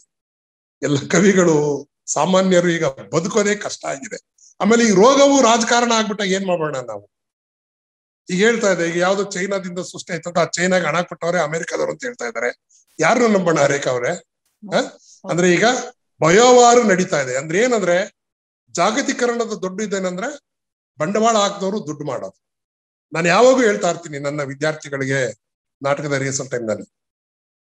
ಆಕ್ಚುಲಿ ನಮ್ಮ ಪ್ರಜಾಪ್ರಭುತ್ವ of the people, by the people, for the people ಅಂತ ಇತ್ತು. ಜನರಿಗಾಗಿ ಜನರಿಗೋಸ್ಕರ. ಈಗ ಈ ಡೆಮೋಕ್ರಸಿಯಲ್ಲಿ ಜನ ಅನ್ನೋದು ಹೋಗ್ಬಿಟ್ಟಿದೆ. ಏನಂತ ಕರೀತಾರೆ ನಮ್ಮನ್ನ? ಕನ್ಸ್ಯೂಮರ್, ಗಿರಾಕಿ ಅಲ್ವಾ? ಈಗ ನನ್ನ ಪ್ರಜೆ ಅಂತ ನಮ್ಮನ್ನ ಪ್ರಜೆ ಅಂತ ಕರೆಯಲ್ಲ ಯಾರನ್ನು. ಕನ್ಸ್ಯೂಮರ್ ಇದ್ ಮಾಡ್ರಿ, ನಿಮ್ಮ ಕಸ್ಟಮರ್. ನಾವೆಲ್ಲ ಕಸ್ಟಮರ್ ಆಗ್ಬಿಟ್ಟಿದೀವಿ, ಗಿರಾಕಿಗಳಾಗ್ಬಿಟ್ಟಿದೀವಿ ನಾವು. ಅಂದ್ರೆ ಕನ್ಸ್ಯೂಮ್ ಮಾಡೋ ಅಂತಕ್ಕಂತ ನಾಗರಿಕರಾಗಿ ಉಳಿದಿಲ್ಲ. ನಾವ್ ಎಚ್ಚರ ಮಾಡ್ಬೇಕಾಗಿರೋದು, ಇಲ್ಲಪ್ಪ ನೀನ್ ನಾಗರಿಕ, ಈ ದೇಶದ ಪ್ರಜೆ, ಆಮೇಲೆ ನೀನು ಕನ್ಸ್ಯೂಮರೋ ಅಥವಾ ಪಿಂಪೋ, ಗ್ರಾಹಸ್ಥನೋ ಗಿರಾಕಿನೋ ಆಗಿರ್ತೀಯ ಅಂತ ಹೇಳ್ಬೇಕಾಗಿದೆ. ಆದ್ರೆ ನಾವು ಮರ್ತ್ ಬಿಟ್ಟಿದ್ವಿ, ಒಪ್ಕೊಂಡ್ಬಿಟ್ಟಿದ್ವಲ್ಲ ನಾವು. ಗ್ರಾಹಕರೇ ಅಂದ್ರೆ ನಾವು ಹೌದು ನಾನು ಗ್ರಾಹಕ ಅಂತ ಒಪ್ಕೊಂಡ್ಬಿಟ್ಟಿದ್ದೀನಿ, ನಾನು ನಾಗರಿಕ ಅನ್ನೋದನ್ನ ಮರ್ತ್ ಬಿಟ್ಟಿದ್ದೀನಿ. ನಾಗರಿಕ ಪ್ರಜ್ಞೆ ಯಾವಾಗ ಬರ್ತದೆ? ಜನ ಆಲೋಚನೆ ಮಾಡಿದಾಗ. ಸೊ ಇದು ಗ್ಲೋಬಲೈಸೇಷನ್ ಏನು, ಮುಕ್ತ ಮಾರುಕಟ್ಟೆಯಲ್ಲಿ ಇಡೀ ಒಂದು ರೀತಿ ಜಾಗತಿಕ ಕಳ್ಳರ ಸಂತೆ ಇದೆ ಗ್ಲೋಬಲೈಸೇಷನ್. ನಿಮ್ಮ ಮಾಲನ್ನ ಯಾರಿಗ್ ಬೇಕಾದ್ರೂ ಮಾಡ್ಬೋದು. ಅದಕ್ಕೆ ಎಲ್ಲ ವಸ್ತುಗಳಿಗೂ ಒಂದು ಪ್ಲಾಸ್ಟಿಕ್, ಒಂದು ಟೂತ್ ಪೇಸ್ಟ್, ನಿಮ್ಮ ಒಂದು ಏರ್ ಪಿನ್ಗೂ MRP ಫಿಕ್ಸ್ ಆಗಿರ್ತದೆ. ಆ ರೈತರು ಬೆಳೀತಕ್ಕಂಥದ್ದು ಸೇವೆಗಳಿಗೆ ಬೆಲೆ ಇರಲ್ಲ. ಬೆಂಗಳೂರು ನಗರ ಸ್ವಚ್ಛವಾಗಿದೆ ಅಂದ್ರೆ ಯಾರಿಂದ ಸ್ವಚ್ಛವಾಗಿದೆ? ಪೌರ ಕಾರ್ಮಿಕರಿಂದ. ಹೇಗೆ ನಾವು ನಡೆಸ್ಕೊಳ್ತಾ ಇದೀವಿ ಅವ್ರನ್ನ? ನಾಗರಿಕರಾಗಿ ನಡೆಸ್ಕೊಳ್ತಾ ಇದೀವ ನಾವು ಅವ್ರನ್ನ? ಸುಮ್ಮನೆ ಹೇಳ್ತೀವಿ ನಾವು ಬಿರುದು ಬಾವಲಿ, ಈ ಕೋವಿಡ್ ವಾರಿಯರ್ಸ್ ಅಂತ ಕರಿತೀವಿ. ಅದ್ರ ಕೊನೆಗೆ ಅವರನ್ನ ಒಬ್ಬ ಮ್ಯಾನುವಲ್ ಅಲ್ಲಿ ಹೇಳ್ಕೊಂಡು ಸತ್ರು ಕೂಡ ನಮಗೆ ಮನುಷ್ಯರಾಗಿ ನಾವು ಕಾಣಲ್ಲ. ಅದನ್ನ ಏನ್ ತೋರಿಸುತ್ತೆ ಅಂದ್ರೆ, ಇದು ನಗರ ಎಷ್ಟು ಅನಾಗರಿಕವಾಗಿ ಉಳಿದಿದೆ, ಮನುಷ್ಯ ಸಂವೇದನೆಯನ್ನ ಕಳ್ಕೊಂಡು ಎಷ್ಟು ಜಡಗಟ್ಟಿದೆ ಇದು ಅಂತ. ಇದನ್ನೇ ನಾವು ಸ್ಥಾವರಗೊಳ್ಳೋದು ಅಂತ ಹೇಳೋದು. ಸೊ ಚಿಂತನೆಗಳು ಸ್ಥಾವರಗೊಳ್ಳಬಾರ್ದು ಯಾವಾಗ. ಮನುಷ್ಯತ್ವ, ಮಾನವೀಯ ನೆಲೆಗಳಲ್ಲಿ ಮೌಲ್ಯಗಳು ಸ್ಥಾವರಗೊಳ್ಳಬಾರ್ದು. ಇದನ್ನ ನಾವು, ಅದು GSS ಇರ್ಬೋದು, ಅನಂತಮೂರ್ತಿ ಇರ್ಬೋದು, ಅಥವಾ ಕರ್ನಾಡ್ ಇರ್ಬೋದು, ಸಿದ್ಲಿಂಗಯ್ಯನವ್ರು ಇರ್ಬೋದು, ಇವರ ಆಲೋಚನೆಗಳನ್ನ ಜೀವಂತ ಗಿಡದ ಮೂಲಕ ಏನಾಗುತ್ತೆ, ಒಂದು ಪರ್ಯಾಯ ಜನಪರವಾದಂತ ಮಾನವೀಯವಾದಂತ ಮೌಲ್ಯಗಳು ಸಮಾಜದಲ್ಲಿ ಉಳ್ಕೊಳ್ತವೆ. ಅವಾಗ ಸಂಬಂಧಗಳು ಕೂಡ್ತವೆ. ಅದಕ್ಕೆ ದೇವನೂರು ಹೇಳೋದು ತಮ್ಮ ಕುಸುಮಬಾಲೆಯಲ್ಲಿ ಕೊನೆ ಮಾತು, ಈ ಸಮಾಜ ಅನ್ನೋದು ದೊಡ್ಡದು ಕಣ ಅಂತಾರೆ. ನೀವು ನೋಡಿ, ನೀವು ಮಾತಾಡ್ಸಿದ್ರಿ ನನಗೆ ಒಂದ್ ಅರ್ಧ ತಾಸು ನಾವು ಮಾತಾಡ್ದು, ರೇಖಾ ಪರಿಚಯ ಆದ್ರಿ, ಇನ್ನೊಂದು ನೀವೇ ಹೇಳಿದ್ರಿ ಪರಿಚಯ ನಾನು ಸಿಕ್ಕಿದ್ರಿ ಅಂತ. ಒಂದ್ ಸಂಬಂಧ ಕುರ್ತಿದ್ವಿ.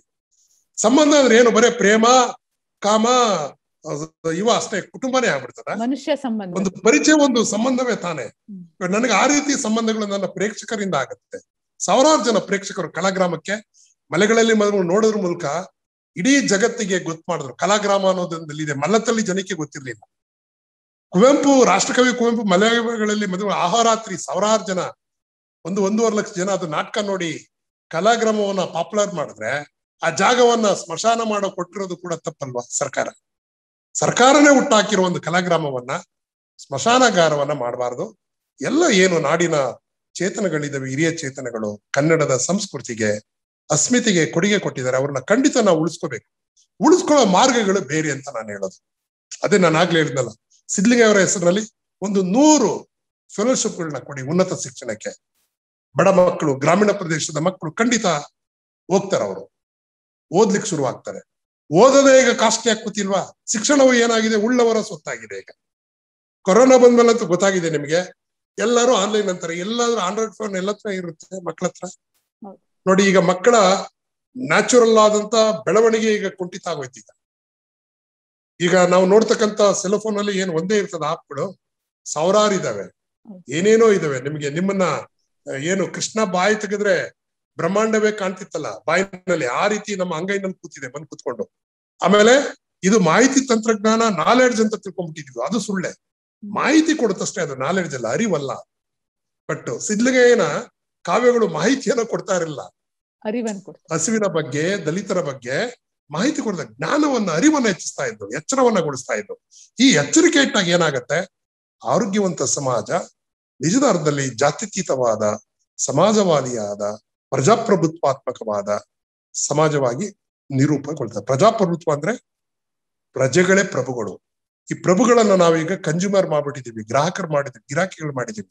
ಅದಕ್ಕೆ ಸಿದ್ಲಿಂಗಯ್ಯ ಅವರು ಗ್ರಾಹಕರೇ ಅಂತ ಕರೀಲಿಲ್ಲ, ನನ್ನ ಜನಗಳೇ ಅಂದ್ರು. ಹಸುವಿನಿಂದ ಸತ್ತೋರೆ ಅಂದ್ರು. ವ್ಯಾಪಾರ ಮಾಡೋರೆ ಅಂತ ಕರೆದಿಲ್ಲ ಅವರು. ವ್ಯಾಪಾರದಲ್ಲಿ ಮೋಸ ಮಾಡೋರ್ನ ಅವ್ರು ಹೇಳಿದ್ರು ಶೋಷಕರು ಅಂತ ಕರೆದ್ರು. ಸೊ ಇದು ವ್ಯತ್ಯಾಸವನ್ನ ನಮ್ಮ ಕನ್ನಡದ ಯುವ ಪೀಳಿಗೆ, ಹೊಸ ತಲೆಮಾರು ಅರ್ಥ ಮಾಡ್ಕೊಂಡ್ರೆ ಖಂಡಿತ ಸಿದ್ಲಿಂಗಯ್ಯನವರು ಕನ್ನಡದ ಒಬ್ಬ ಕವಿಯಾಗಿ ಖಂಡಿತ ಜನಮಾನಸದಲ್ಲಿ ಉಳಿತಾರೆ. ಈಗ ಅವನು ದಲಿತ ಕವಿಯಾಗಿ ಉಳಿದ್ರೆ ಏನು ತೊಂದರೆ ಇಲ್ಲ. ಒಂದು ಕಣ್ಣಿಲ್ಲದ, ಒಂದು ಧ್ವನಿ ಇಲ್ಲದ ಜನಾಂಗದ ಅಸ್ಮಿತೆಯಾಗಿ ಅವರು ರೆಪ್ರೆಸೆಂಟ್ ಮಾಡಿದ್ರಲ್ಲ ಸಿದ್ಲಿಂಗಯ್ಯನವರು. ಅದೇನು ಅವಮಾನ ಅಂತ ನಾನು ತಿಳ್ಕೊಳ್ಳೋದು, ದಲಿತ ಅನ್ನೋ ಪದ ಅವಮಾನ ಅಂತ ನಾನು ತಿಳ್ಕೊಂಡಿಲ್ಲ, ಅದು ಗೌರವವೇ. ಅದು ಇವಾಗ ಯಾವ್ದೋ ಒಬ್ಬ ಗೌರವಪೂರ್ಣಕವಾಗಿ ದಣಿಗಳೇ ಅಂತ ಕರೆಯೋದು ಗೌರವ ಆಗತ್ತಾ ಅಂದ್ರೆ ಅಲ್ವಾ?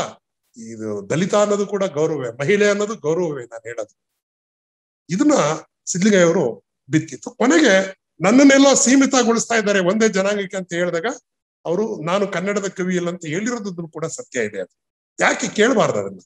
ಇವಾಗ ಅನಂತಮೂರ್ತಿ ಅವರು ವಿಮರ್ಶೆ ಮಾಡಿತ್ತು ಒಂದು ಜನಾಂಗದ ಕಥೆಗಳನ್ನ ಅಷ್ಟೇನ ಮಾಡಿತ್ತ ಅವರು? ಇಲ್ವಾ? ಕನ್ನಡ ತಾನೇ ಮಾಡಿತ್ತು. ಅವ್ರನ್ನ ಒಂದು ಜಾತಿಗೆ ಸೀಮಿತಗೊಳಿಸ್ಬಿಟ್ರೆ, ಕರ್ನಾಟಕನ ಒಂದು ಜಾತಿಗೆ, JSS ನ ಒಂದು ಜಾತಿಗೆ, ಕುವೆಂಪುರವ್ರನ್ನ ಒಂದು ಜಾತಿಗೆ ಸೀಮಿತ ಮಾಡ್ಬಿಟ್ರೆ ಏನ್ ಮಾಡಿ? ಹಾಗಾದ್ರೆ ನನ್ಗೆ ಹೇಳಿ, ನೀವೆಲ್ಲ ವೆಸ್ಟರ್ನ್ ಲಿಟ್ರೇಚರ್ ಖಂಡಿತ ಓದಿರ್ತೀರಿ, ಶೇಕ್ಸ್ಪಿಯರ್ನ ಯಾವ ಜನಾಂಗಕ್ಕೆ ಸೀಮಿತಗೊಳಿಸೋಣ ನಾವು? ಭಾಷೆಗೆ ಸೀಮಿತಗೊಳಿಸಿದ್ವಿ ಇಂಗ್ಲಿಷ್ ನಲ್ಲಿ, ಯಾವ್ದಲ್ವಾ? ಅಲ್ಲ, ನಮ್ ವಿಶ್ವಕ್ಕೆ ಅವರು ಮಾನ್ಯರಾಗಿದ್ದಾರೆ ಇವತ್ತು ಶೇಕ್ಸ್ಪಿಯರ್. ಮತ್ತೆ ಯಾಕೆ ಆಗ್ಬಾರ್ದು? ನಮ್ಮ ಈ ಕರ್ನಾಟಕರು ಆದಂಗೆ ಅನಂತಮೂರ್ತಿ ಯಾಕೆ ಆಗ್ಬಾರ್ದು? ಕುವೆಂಪು ಯಾಕೆ ಆಗ್ಬಾರ್ದು? ನಮ್ಮ ಕಾಳಿದಾಸ ಆದಂಗೆ ಯಾಕೆ ಆಗ್ಬಾರ್ದು? ಕಾಳಿದಾಸ ಒಂದು ಜಾತಿಗೆ ಯಾಕೆ ಸೀಮಿತ ಆಗ್ಬೇಕು? ಸೊ ಇದು ನಮ್ಮಲ್ಲಿ ಜಾತಿ ತಾರತಮ್ಯಗಳು, ಜನಾಂಗದ ವೈರುಧ್ಯಗಳು ಸೃಷ್ಟಿ ಮಾಡಿರ್ತಕ್ಕಂಥ ಅಸಮಾನತೆ. ಇದರ ವಿರುದ್ಧವೇ ಜನ ಎಚ್ಚೆತ್ಕೊಳ್ಬೇಕಾಗಿರೋದು. ಎಲ್ಲರೂ ಸಮಾನರು ಎಲ್ಲ ವಿಧದಲ್ಲಿ, ಮಹಿಳೆಯರು, ಪುರುಷರು. ಅದಕ್ಕೆ ನಮ್ಮ ಆದಿಕವಿ ಪಂಪ 9ನೇ ಶತಮಾನದಲ್ಲಿ ಹೇಳ್ತಾನೆ, ಮನುಷ್ಯ ಜಾತಿ ತಾನೊಂದೇ ಒಲಂ ಅಂತ. ಏನದಂಗಂದ್ರೆ ಪದ ಮನುಷ್ಯ ಜಾತಿ ಅನ್ನೋದು ಒಂದೇ ಕುಲದವರು ಅಂತ, ಗಂಡು ಹೆಣ್ಣು ಅಂತಾನು ಹೇಳಿಲ್ಲ ಅವನು. ಮನುಷ್ಯ ಜಾತಿ. ನಾನು ಯಾವಾಗ ಹೇಳ್ತೇನೆ, ಇವಾಗ ಮನಸ್ಸಿದೆ, ಗಂಡಿನ ಮನಸ್ಸು ಹೆಣ್ಣಿನ ಮನಸ್ಸು ಅಂತ ಇದೆಯಾ? ಮನಸ್ಸು ಅಷ್ಟೇ ಇದೆ, ಹೌದಲ್ವಾ? ಮತ್ತೆ ಆವತ್ತಿನ ಕಾಲಕ್ಕೆ ಹೇಳ್ತಾನೆ, ಈ ಪ್ರಭುತ್ವವನ್ನು ಒಪ್ಸಕ್ಕಾಗಲ್ಲಪ್ಪ ಅಂತ. ಇವತ್ತಿಗೂ ಅದೇ ಆಗಿದೆ ಪ್ರಭುತ್ವದ ಕತೆ. ಖಂಡಿತ ಖಂಡಿತ. ನೋಡಿ, ಪ್ರಭುತ್ವದ ಒಳಗಡೆ ಇದ್ದು ಕೂಡ ಪಂಪ ಬಂಡಾಯವನ್ನ ಹೂಡಿದ್ನಲ್ಲ ಅವನು. ತನ್ನ ಕೇಸರಿಯನ್ನ ಹೀರೋ ಮಾಡ್ಲಿಲ್ಲ ಅವನು, ಕರ್ಣನನ್ನೇ ಮಾಡ್ದ. ಕರ್ಣನೇ ಅವನು ಈ ಭಾರತ ಅಂದ್ರೆ ಅದು ಕರ್ಣ ರಸಾಯನ ಮಲ್ತೆ ಅಂತ ಹೇಳ್ದ ಅವನು. ಈಗ ಸಿದ್ಲಿಂಗಯ್ಯನವರ ಕಾವ್ಯಗಳು ಕೂಡ ಜನಸಾಮಾನ್ಯರೇ ಅವರ ನಾಯಕರು. ಅದಕ್ಕೆ ಅವರು ಸಿನಿಮಾಗಳ ಬರೆಯುವಾಗ ಅವರು ಹೇಳ್ತಾರೆ ಒಂದ್ ಕಡೆ, ಅಯ್ಯಯ್ಯೋ ನನ್ನ ಪದ್ಯಗಳನ್ನ ಯಾವ ನಿರ್ದೇಶಕರು ಒಪ್ಕೊಳ್ತಾರೆ, ಇದೆಲ್ಲ ಜನಪರವಾಗಿ ಅವ್ರ ವಿರುದ್ಧ ಇರ್ತದೆ, ಎಲ್ಲ ಒಪ್ಕೊಳ್ತಾರೆ ಅಂತ. ಆದ್ರೆ ಪುಟ್ಟಣ್ಣ ಕಣಗಾಲ್ ಹಾಕಿದ್ರಲ್ಲ, ದಾಂಡಿ ಮಂಡಲ ಮಧ್ಯದಲ್ಲಿ ಅಪ್ಪಿಕೋ ಗೆಳತಿ ಅಪ್ಪಿಕೋ. ನೋಡಿ, ಅಪ್ಪಿಕೋ ಅನ್ನೋದು ಆ ಕಾಲದಲ್ಲಿ ಏನ್ ಗೊತ್ತಾ, ಜನರ ಮುಟ್ಟದೇ ಇರೋ ಸಮಯದಲ್ಲಿ ಅಪ್ಕೊಳ್ಳೋದು ಎಂತ ದೊಡ್ಡದು ಹಗ್ಗ. ಇವಾಗ ನಮ್ಮಲ್ಲಿ ಏನಾಗಿದ್ರು, ಒಂದು ಥ್ಯಾಂಕ್ಸ್ ಕೊಡ್ಲಿಕ್ಕೆ ಬ್ರಿಟಿಷರು ಬರ್ಬೇಕಾಯ್ತು, ಇಲ್ಲಿ ಮನುಷ್ಯರು ಹಗ್ಗ ಮಾಡ್ಲಿಕ್ಕೆ ಮೊಘಲರು ಬರ್ಬೇಕಾಯ್ತು. ನಾವೆಲ್ಲ ಒಪ್ಕೊಳ್ತಾ ಇದ್ದು ದೂರನೇ ಇರ್ತಿದ್ದು, ಕಾಲಿಗೆ ಬೀಳೋದು, ದೀರ್ಘ ನಮಸ್ಕಾರ ಹೊಡೆಯೋದು, ಕೈ ಎತ್ಬಿಟ್ಟು ಜೈ ಅನ್ನೋದು ಇದೇ ಇತ್ತು. ಅಂದ್ರೆ ಮನುಷ್ಯರನ್ನ ಮುಟ್ಟಿಸ್ಕೊಳ್ತಕ್ಕಂಥ ಒಂದು ಇದಿರ್ಲಿಲ್ವಲ್ಲ. ಅದಕ್ಕೆ ಸಿದ್ಲಿಂಗಯ್ಯನವರು ಅಪ್ಪಿಕೋ ಅನ್ನೋ ಪದವನ್ನ, ಅದು ಪ್ರೇಮವಾಗಲ್ಲ, ಅದು ನನ್ನನ್ನು ಮೊದಲು ಮುಟ್ಟಪ್ಪ ಅನ್ನೋ ತರ ಹೇಳಿದ್ದ. ಅದನ್ನ ಪ್ರೇಮ ಕಾವ್ಯವಾಗಿದ್ರು ಕೂಡ ತಾರತಮ್ಯವನ್ನ ಹೇಳ್ತಾ ಹೋಗ್ತಾರಲ್ಲ, ಅರ್ಥ ಬೇರೇನು ಇದೆಯಲ್ಲ. ಕಾವ್ಯ ಯಾವುದೋ ಒಂದು ಏಕಮುಖಿಯಾಗಿರಲ್ಲ, ಅದು ಹಲವು ಅರ್ಥಗಳನ್ನ ಅದು ಹುಟ್ಟಾಕತ್ತೆ. ಹಾಗಾಗಿ ಸಿದ್ಲಿಂಗಯ್ಯನವರ ಈ ಸುಟ್ಟಾವು ಬೆಳ್ಳಿ ಕಿರಣ ಅನ್ನೋದು ಅದೇನೆ. ಅಂದ್ರೆ ಅಷ್ಟು ಸುಕೋಮಲವಾಗಿದ್ಯಾ ನೀನು, ಆಗ ನಾನು ಕಾಪಾಡ್ಕೊಳ್ತೀನಿ ಅನ್ನೋ ತರನು ಇರ್ತದೆ. ಸರ್, ನೀವು ಅವ್ರ ಜೊತೆ ಸೇರಿ ಹಲವಾರು ಹಾಡುಗಳನ್ನ ಹಾಡಿದ್ದೀರಿ ಅಂತ ಹೇಳಿದ್ರಿ. ಇವತ್ತು ನೀವು ಅವ್ರಿಗೆ ನುಡಿ ನಮನವನ್ನ ಅರ್ಪಿಸ್ತಾ ಒಂದು ಅವ್ರದೇ ಹಾಡನ್ನ ಹಾಡಿಸಿ. ಆಕ್ಚುಲಿ ಅವರೊಂದು ಒಂದೇ ನಮ್ಮ ಗುರುಗಳಾದ ಸಿಜಿಕೆ ಅವರು ಹೋಟ್ಲು ಕಾರ್ಮಿಕರಿಗೆ ಒಂದು ನಾಟಕ ಮಾಡ್ತಾ ಇದ್ರು, ಬೀದಿ ನಾಟಕ. ಬೆಳ್ಚಿಗೆ ಅಲ್ಲೇ ಬಂದವರು ಇದು ಸ್ಲೋಗನ್ ಆಗಿ ಬರ್ದಿತ್ತು. ಅವ್ರು ಯಾರಿಗೆ ಬಂತು ಎಲ್ಲಿಗೆ ಬಂತು 47 ವರ್ಷ, ಅದು ಹಾಡಾಗಿ ಕನ್ವರ್ಟ್ ಆಯ್ತು ನಾಟಕದಲ್ಲಿ. ಆಮೇಲೆ ದಲಿತರು ಬರುವರು ದಾರಿ ಬಿಡಿ, ದಲಿತರ ಕೈಗೆ ರಾಜ್ಯ ಕೊಡಿ, ಬಂತೋ ದಲಿತರ ದಂಡು ಅಂತ ಬರೆದ್ರು. ಇವೆಲ್ಲ ಸ್ಲೋಗನ್ಗಳಿವೆ ಆಕ್ಚುಲಿ ಹೋರಾಟಗಳಿಗೆ. ಕೊನೆಗೆ ಅವು ಏನಾಯ್ತು, ಆಡ್ತಾ ಆಡ್ತಾ ಪದಗಳಾಗ್ಬಿಟ್ಟವು, ಹಾಗೆ ನುಡಿಗಟ್ಟುಗಳಾಗ್ತಾವಲ್ಲ ಆ ತರ. ಒಂದು ಪದ ಗೊತ್ತಿಲ್ಲ ಸಿದ್ಲಿಂಗಯ್ಯನವರು ಯಾವ ಕಾವ್ಯದ ಸಂಕಲನದಲ್ಲೂ ನಾನು ನೋಡದೆ ಹುಡುಕ್ತಾ ಇರಲಿಲ್ಲ. ಆ ಹಾಡಿನಲ್ಲಿ ಒಂದು ಆ ಸ್ಲೋಗನ್ಗಳನ್ನು ಒಂದು ಹಾಡಾಗಿ ಕನ್ವರ್ಟ್ ಮಾಡಿದ್ರು. ಒಂದು ಚರಣ ಅಷ್ಟೇ ನೆನಪಿದೆ ಅದು. ಬಟ್ ಸಿದ್ಲಿಂಗಯ್ಯನವರು ಯಾವ ಸಾಹಿತ್ಯದಲ್ಲಿ ಇದು ಪ್ರಿಂಟ್ ಆಗಿಲ್ಲ ಇದು. ಅಂದ್ರೆ ಆ ಕಾರ್ಮಿಕರೆಲ್ಲ ಮುಸಲ್ಮಾನರ ಕಾರ್ಮಿಕರು ಶಿವಾಜಿನಗರದಲ್ಲಿ 14-16 ತಾಸು ದುಡಿಸ್ತಾ ಇರ್ತಾರೆ. ಎಲ್ಲಿ ಹೋಟ್ಲ್ ಕಾರ್ಮಿಕರನ್ನ ಸ್ಟ್ರೈಕ್ ಹೋಗ್ತಾರೆ ಅವ್ರು, 8 ಗಂಟೆ ಕೆಲಸ ಬೇಕು ನಮ್ಗೆ ಅನ್ನೋ ತರ. ಆ ಹೋರಾಟಕ್ಕೆ ಸಿಜಿಕೆ ಅವರು ಒಂದು ನಾಟಕ ಮಾಡ್ತಾರೆ. ಅವಾಗ ಇದು ದೇವಾಂಗ ಸಂಘ ಅಂತ ಇದೆ, ನಿಮ್ಗೆ ಗೊತ್ತಿರ್ಬೇಕು, ಕಾರ್ಪೊರೇಷನ್ ಹಿಂದೆ. ಅಲ್ಲಿ ರಿಹರ್ಸಲ್ ನೋಡಿದಿರಲ್ಲ. ಅಲ್ಲಿ ಕವಿಗಳೇ ಬನ್ರಿ ಇಲ್ಲಿ ಒಂದು ಪದ್ಯ ಬರ್ರಿ ಅಂದ್ರೆ ಕೂತ್ಕೊಂಡಾಗೆ ಕೂತ್ಕೊಂಡು ಪದ್ಯ ಬರೆದು ಬಿಡೋರು. ಅವ್ರು ಹೇಳ್ಬೇಕಷ್ಟೇ. ಅವ್ರಿಗೆ ಹೇಳಿದ ತಕ್ಷಣ ಅಲ್ಲಿ ನಾನು ಅವಾಗ ಅದು ರಿಹರ್ಸಲ್ ಮಾಡ್ತಾರೆ ಸಿದ್ಲಿಂಗಯ್ಯನವರು, ಬಸ್ಸು ಇದನ್ನ ಸ್ಲೋಗನ್ ಕೂಗೋ ಹೇಳ್ಕೊಡ ಎಲ್ರಿಗೂ ಅಂತ ನನಗೆ ಹೇಳಿದ್ರು. ಅದು ಆ ಪದ್ಯ ಹೆಂಗಿದೆ ಅಂದ್ರೆ, ರಂಜಾನಿನ ಹಬ್ಬದಲ್ಲಿ ಬಣ್ಣ ಬೆಳಕು ಸುತ್ತಲು, ಬಡವರ ಮನೆ ಅಂಗಳದಲ್ಲಿ ಕತ್ತಲೋ ಕತ್ತಲು, ಅಲ್ಲಾಹು ಅಕ್ಬರ್ ಅಲ್ಲಾಹು ಅಕ್ಬರ್ ಅಲ್ಲ ಅಂತ. ನೋಡಿ, ಈಗ ಸಿದ್ಲಿಂಗಯ್ಯ ಬರೀ ಕನ್ನಡದ ಮನಸ್ಸೆಲ್ಲ, ಧರ್ಮ ಜಾತಿ ಎಲ್ಲವನ್ನು ಮೀರಿ ಆಗಿದ್ದಾರೆ. ಇದು ಪದ್ಯ ಟ್ಯೂನ್ ಅವಾಗ ಈ ತರ ಹಾಕಿದ್ದೆ ನಾನು. ರಂಜಾನಿನ ಹಬ್ಬದಲ್ಲಿ ಬಣ್ಣ ಬೆಳಕು ಸುತ್ತಲು, ಬಡವರ ಮನೆ ಅಂಗಳದಲ್ಲಿ ಕತ್ತಲೋ ಕತ್ತಲು. ರಂಜಾನಿನ ಹಬ್ಬದಲ್ಲಿ ಬಣ್ಣ ಬೆಳಕು ಸುತ್ತಲು, ಬಡವರ ಮನೆ ಅಂಗಳದಲ್ಲಿ ಕತ್ತಲೋ ಕತ್ತಲು, ಅಲ್ಲಾಹು ಅಕ್ಬರ್ ಅಲ್ಲಾ ಅಲ್ಲಾ. ನೋಡಿ, ಅಲ್ಲೂ ಕೂಡ ಮುಸಲ್ಮಾನರಲ್ಲಿ ರಂಜಾನಲ್ಲಷ್ಟೇ ಅಪ್ಕೊಳ್ತಾರ, ಅವರೆಲ್ಲ ದಾನ ಮಾಡ್ತಾರೆ. ಬೇರೆ ದಿನಗಳಲ್ಲಿ ಅವರಲ್ಲೂ ಕೂಡ ಬಡವ ಮತ್ತು ಶ್ರೀಮಂತ ಅನ್ನೋದಿದೆ. ಆದ್ರೆ ಹಬ್ಬ ಎಲ್ರಿಗೂ ಒಂದೇ ಅಲ್ವಾ. ನೋಡಿ, ಅದನ್ನ ಹೇಳ್ತಾರೆ ಅವರು, ಬಡವರ ಮನೆ ಅಂಗಳದಲ್ಲಿ ಕತ್ತಲು ಕತ್ತಲು. ಎಲ್ಲ ಕಡೆ ದೀಪ ದೊಡ್ಡ ದೊಡ್ಡ ಆಗುತ್ತೆ. ಅದೇ ಪ್ರಾಫಿಟ್ ಮೊಹಮ್ಮದ್ ಹೇಳಿತು, ಹಬ್ಬ ದಿನದಲ್ಲಾದ್ರೂ ನೀನೇನು ಗಳಿಸಿರ್ತೀಯ ನೀನು ದಾನ ಮಾಡು ಅಂತ. ದಾನ ಅನ್ನೋದನ್ನ ಕೊಟ್ಟು ಹೇಳ್ಬಿಟ್ಟು ಕೊಡೋದಲ್ಲ ಅದನ್ನ ನಾವು. ಸೊ ನೋಡಿ, ಸಿದ್ಲಿಂಗಯ್ಯನವರು ಈ ರೀತಿಯಲ್ಲಿ ಆ ಪದ್ಯಗಳನ್ನ ಕಟ್ಟಿದ್ರು. ನನಗದು ಯಾವಾಗೂ ನೆನಪಾಗುತ್ತೆ. ಬರೇ ಕನ್ನಡದ ಮನಸ್ಸುಗಳು ಇದಂತಲ್ಲ, ಮುಸಲ್ಮಾನ ಬಾಂಧವರನ್ನು ಕೂಡ ಅವರು ಜೊತೆಯಲ್ಲಿ ಬರ್ದಿದಾರಲ್ಲ. ಇದನ್ನ ಯಾವಾಗ ಸಿಗ್ದಾಗ ಬಸು ಆ ಪದ್ಯ ನಿಮ್ಮ ಬಾಯಿನವ್ರು ಇಲ್ಲ, ನನ್ನ ಧ್ವನಿಯಲ್ಲಿ ಉಳ್ಕೊಂಡಿರೋದು ಒಂದು ಚರಣ ಉಳ್ಕೊಂಡಿದೆ. ಆ ಪದ್ಯ ತಿರ್ಗಾ ಯಾರು ನಾಟಕ ಮಾಡಿರಲ್ಲ, ನಟರುಗಳು ಸಿಕ್ಕಿದ್ರೆ ಸಿಗ್ಬಹುದು ಸಿದ್ಲಿಂಗಯ್ಯನವ್ರೆ ಅಂತ ಹೇಳ್ತಾ ಇದ್ದೆ ನಾನು. ಸೊ ಹಂಗಾಗಿ ಇದು ಮೋಸ್ಟ್ಲಿ ಜನಾರ್ದನ್ ಕೂಡ ಎಲ್ಲೂ ಅದು ಅವರ ಕ್ಯಾಸೆಟ್ಗಳಲ್ಲೂ ಈ ಪದ್ಯ ಬಂದಿಲ್ಲ. ಇದೊಂದು ಚರಣ ಅಷ್ಟೇ ನನಗೆ ನೆನಪಿತ್ತು. ಅದನ್ನ ನಾನು ನಿಮ್ ಮುಂದೆ ಹಾಡಿದ್ದೀನಿ, ಅದನ್ನ ನಂಗೆ ನೋಡಿದ್ರೆ. ಆಮೇಲೆ ಇನ್ನೊಂದು ಅವ್ರ ಪದ್ಯ ನನಗೆ ಯಾವಾಗೂ ನೆನಪಿರೋದೇನಂದ್ರೆ, ಪ್ರಸನ್ನರವರು ಸಮುದಾಯಕ್ಕೆ ಒಂದು ಮ್ಯಾಕ್ಸಿಮ್ ಗೋರ್ಕಿಯ ಮದರ್ ಅನ್ನೋ ನಾಟಕವನ್ನ ಕನ್ನಡದಲ್ಲಿ ಮಾಡಿದ್ರು, ತಾಯಿ ಅಂತ. ಬಿ ಜಯಶ್ರೀ ಮೇಡಮ್ ಅವರು ಮುಖ್ಯ ಪಾತ್ರವನ್ನ ಮಾಡಿದ್ರು ಅದರಲ್ಲಿ. ನಮ್ಮ ಶಂಕರ್ ಅನ್ನೋರು ಪಾವೆಲ್ ರೋಲ್ ಮಾಡಿದ್ರು ಅದರಲ್ಲಿ. ಅದೇನಂದ್ರೆ, ತಾಯಿ ಅಲ್ಲಿ ರಷ್ಯಾ ಅಂದ್ರೆ ನಿಮ್ಗೆ ಗೊತ್ತಿದೆಯಲ್ಲ, ಕಮ್ಯುನಿಸ್ಟ್ ಬೋಲ್ಸವಿಕ್ ರೆವಲ್ಯೂಷನ್ ಆಗ್ತಾ ಇರ್ತದೆ. ಫ್ಯಾಕ್ಟ್ರಿಗೆ ಸ್ಟ್ರೈಕ್ ಮಾಡ್ಲಿಕ್ಕೆಲ್ಲ ಕರೆ ಕೊಡ್ತಾ ಇರ್ತಾರೆ. ಜಾರನ ಪರವಾಗಿರೋಳು ಇವ್ರು ತಾಯಿ, ಕಾರ್ಮಿಕನ ತಾಯಿ ಏನಿದ್ದಾಳೆ ಪಾವೆಲ್ನ ತಾಯಿ, ಮಗನಿಗೆ ಹೋಗ್ಬೇಡಪ್ಪ ಗೋಲಿಬಾರ್ ಆಗತ್ತೆ, ಪೊಲೀಸರನ್ನ ಎದುರಾಕೋಬಾರ್ದು, ರಾಜನನ್ನ ಎದುರಾಕೋಬಾರ್ದು, ನಾವು ಇದ್ದಂಗೆ ಇರ್ಬೇಕು. ಅದೇ ನಮ್ಮಲ್ಲಿ ಗಾದೆ ಇದೆಯಲ್ಲ, ಬಡವಾ ನೀ ಮಡದಂಗಿರು ಮಡಗ್ದಂಗಿರು ಅಂತ ಹಳ್ಳಿಯಲ್ಲಿ ಹೇಳ್ತಾರೆ. ನೀನ್ ಧ್ವನಿ ಎತ್ಬೇಡ ಅಲ್ವಾ, ಕುರಿಗಳಾಗೇ ಇರಿ, ಇವಾಗ ಹಂಗ್ ನೋಡಿದ್ರೆ ನಮ್ಮ ನಿಸಾರ್ ಅಹಮದ್ರು ಅದೇ ಹೇಳಿತ್ತು, ಕುರಿಗಳು ಕುರಿಗಳು ಸಾಗಿದ್ದೆ ಕುರಿಗಳು. ಅಲ್ಲ ಅದು ಬಡವ್ರ ಕೂಡ ಕೋಪ ಒಂದು ದವಡೆಗ್ ಕ್ರಾಂತಿಕಾರಿ ಮೂಲ ಪದ್ಯವೇ ಅಂತಾರೆ. ನೋಡಿದ್ರೆ. ಬಡವರ ಕೋಪ ದವಡೆಗ್ ಮೂಲ ಅಂತ ಹೇಳ್ತಾರಲ್ಲ. ಯಾಕದನ್ನ ಹಾಕಿದ್ದಾರೆ? ಎಚ್ಚರ ಹೇಳ್ತಾ ಇದೆ ಸಿಸ್ಟಮ್, ಮಾತಾಡ್ಬೇಡ. ನೋಡಿ, ನಿಮ್ಗೆ ಸಿದ್ಲಿಂಗಯ್ಯನವ್ರ ಪದ್ಯ ಬರೆದ್ಮೇಲೆ, ದಲಿತ ಸಂಘರ್ಷ ಹುಟ್ಮೇಲೆ ಯಾವ್ದೋ ಒಬ್ಬ ನಿಮ್ನ ವರ್ಗದ ಹುಡುಗ, ಅವನು ಪ್ರೀತಿ ಮಾಡದ ಹುಡುಗಿ ಬಿಡಿ, ಯಾರೋ ಒಬ್ಬ ಜಮೀನ್ದಾರನನ್ನ, ಭೂಮಿ ಮಾಲೀಕನನ್ನ, ಶ್ರೀಮಂತರನ್ನ ಕಣ್ಣಲ್ಲಿ ಕಣ್ಣಿಟ್ರ ತಕ್ಷಣ ಕೊಂದಿರೋ ಘಟನೆಗಳು ಕಾಣ್ತಾ ಇದ್ದೀವಿ, ಈಗ್ಲೂ ಕಾಣ್ತಾ ಇದ್ದೀವಿ. ಯಾರೋ ಮದುವೆ ಆದಾಗ ಅವನು ಕುದುರೆ ಮೇಲೆ ಹೋದ ಅಂದ ತಕ್ಷಣನೇ ಅವನ ಜೀವಂತ ಸುಟ್ಟಿರೋ ಘಟನೆಗಳು ಈಗ್ಲೂ ನಡೀತಾ ಇದಾವೆ ಭಾರತದ ರಾಜ್ಯಗಳಲ್ಲಿ. ಸೊ ಇದನ್ನ ಅದನ್ನೇ ಸಿದ್ಲಿಂಗಯ್ಯ ಹೇಳ್ತಾ ಇದ್ದಿತ್ತು. ಸೊ ಇದು ಪದ್ಯ ಅದ್ರಲ್ಲಿ ಕಾರ್ಮಿಕನ ಅಂತ ಹೇಳ್ತಾಳೆ, ಇದೇ ತರ ಹೇಳ್ತಾ ಇರ್ತಾಳೆ, ಪಾವೆಲ್ ನೀನ್ ಅವ್ರ ಜೊತೆ ಸೇರ್ಬೇಡ, ನಿನ್ ಕಾರ್ಮಿಕ ಸಂಘಟನೆ ಸೇರ್ಬೇಡ, ಅದು ನಿನ್ನ ಕೆಲಸವನ್ನ ಇದ್ ಮಾಡುತ್ತೆ. ನನಗ್ ನೋಡು, ನಿನ್ ತಂದೆ ಇಲ್ಲ, ನಾನು ವಿಡೋ ಇದ್ದೀನಿ, ನಾನು ದುಡಿತಾರ, ನೀನ್ ಒಬ್ಬನೇ, ಇವ್ರ ಜೊತೆ ಎಲ್ಲ ಸೇರ್ಬೇಡ ಅಂತಾರೆ. ಆದ್ರೆ ಪಾಂಪ್ಲೆಟ್ ಅನ್ನ ಪ್ರಿಂಟ್ ಮಾಡೋದು ಇವೆಲ್ಲ ಮನೆಯಲ್ಲೇ ನಡೀತಾ ಇರ್ತದೆ. ಆದ್ರೆ ಇವಳು ಮಗನಿಗೆ ಬುತ್ತಿ ತಗೊಂಡು ಹೋಗ್ತಾ ಇರ್ತಾನೆ. ಬುತ್ತಿ ತಗೊಂಡು ಹೋದ್ವಾಗ ಅಲ್ಲಿ ಇರ್ತಕ್ಕಂಥ ವಾಚ್ಮ್ಯಾನ್ ಮೂರ್ಖಗಳು ಬಿಡಲ್ಲ ಒಳಗಡೆ. ಸೊ ಕೊನೆಗೆ ಇವರು ಕಷ್ಟಗಳನ್ನ ನೋಡ್ತಾನೆ ಅವಳಿಗೊಂದು ಐಡಿಯಾ ಬರುತ್ತೆ. ನಿಮ್ಗೆ ಗೊತ್ತಿರ್ಬೋದು, ಬ್ರೆಕ್ಟ್ ಒಂದ್ ಕಡೆ ಹೇಳ್ತಾನೆ ಅವನು, ನಮ್ಮ ತರಕಾರಿ ಬೆಲೆ, ಹಾಲಿನ ಬೆಲೆ, ಪೆಟ್ರೋಲ್ ಬೆಲೆ, ದವಸ ಧಾನ್ಯದ ಬೆಲೆಗಳು ಹೆಚ್ಚಾಗ್ತಾ ಇದಾವೆ ಅಂದ್ರೆ ಇದಾಗೋದೆಲ್ಲ ರಾಜಕೀಯ ಕಾರಣಕ್ಕೆ ಅಂತ ಬ್ರೆಕ್ಟ್ ಹೇಳ್ತಾನೆ. ಇದನ್ನ ಪ್ರಶ್ನೆ ಮಾಡದೇ ಇರೋವನು ರಾಜಕೀಯ ನಿರಕ್ಷರ ಕುಕ್ಷಿ ಅಂತ ಅವನು. ಈಸ್ ಅನ್ ಇಲಿಟೇಟ್, ಪೊಲಿಟಿಕಲ್ ಇಲಿಟೇಟ್ ಅಂತ ಬ್ರೆಕ್ಟ್ ಕರೀತಾನೆ. ಈ ಬೆಲೆ ಏರಿಕೆ ಆಗಿದೆ, ಅದನ್ನ ನಾವು ಕೇಳಲಿಲ್ಲ ಅಂದ್ರೆ ಏನಂದ್ರೆ ಅವನಿಗೆ ರಾಜಕೀಯ ಗೊತ್ತಿಲ್ಲ ಅಂತ ಹೇಳದವನು ಬ್ರೆಕ್ಟ್. ಈ ತಾಯಿನೂ ಹಂಗೆ ಇರ್ತಾಳೆ. ಮೊದ್ಲು ಪಾಪ ಮಗನಿಗೆ ಬೆಣ್ಣೆ ಜೊತೆಗೆ ಬ್ರೆಡ್ ಕೊಡ್ಬೇಕು, ಆದ್ರೆ ಬೆಣ್ಣೆಗೆ ದುಡ್ಡು ಜಾಸ್ತಿ, ಎಲ್ಲಿ ತರೋದು? ಮಗನು ಕೂಲಿ ಜಾಸ್ತಿ ಮಾಡ್ಬೇಕು. ಕೂಲಿ ಜಾಸ್ತಿ ಮಾಡಕ್ ಅವ್ರು ಸ್ಟ್ರೈಕ್ ಮಾಡಿದ್ರೆ, ನೀನ್ ಸ್ಟ್ರೈಕ್ ಹೋಗ್ಬೇಡಪ್ಪ, ಕೊಂದ್ ಬಿಡ್ತಾರೆ ಅಂತ ಇವಳು ಭಯ. ಕೊನೆಗೆ ಇವೆಲ್ಲ ಅವರ ಮೀಟಿಂಗ್ಗಳು ನೋಡ್ತಾ ಒಬ್ಬಳ ಅನಕ್ಷರ ತಾಯಿ, ಒಬ್ಬ ಕಾರ್ಮಿಕನ ತಾಯಿ ಕ್ರಾಂತಿಕಾರಿಯಾಗಿ ಹೊರಹೊಮ್ತಾಳೆ. ಆ ಪಾಂಪ್ಲೆಟ್ ಅನ್ನ ಇವರೆಲ್ಲ ಅಂತಿದ್ರೆ ಇದಾಗ್ತಾರೆ ಅನ್ಬಿಟ್ಟು ಅವಳು ಟಿಫಿನ್ ಕ್ಯಾರಿಯರ್ ಊಟದಲ್ಲಿ ಹಾಕ್ಬಿಟ್ಟು ಆ ಕಾರ್ಮಿಕರು ಬಂದಾಗ ಸೈರನ್ ಆದಾಗ ಏನು ಅದು ಬ್ರೆಡ್ ಅನ್ನ ಮುಚ್ಕೊಡ್ತಾಳಲ್ಲ, ಬ್ರೆಡ್ ಬೇಕಾದ್ರೆ ಕೆಳಗಡೆ ಬೀಳಿಸಿ, ಪತ್ರ ಕೆಳಗಡೆ ಬೀಳಿಸ್ಬೇಡಿ, ಓದಿ ಅಂತಾರೆ ಅವಳು ಅದನ್ನ. ಅಂದ್ರೆ ಇದನ್ನೇ ನಾವು ಗೆರಿಲ್ಲಾ ವಾರ್ಫೇರ್ ಅಂತ ಹೇಳೋದು. ವಿಚಾರವನ್ನ ಮುಟ್ಟಿಸ್ಲಿಕ್ಕೆ ಆಗ್ತಾಳೆ.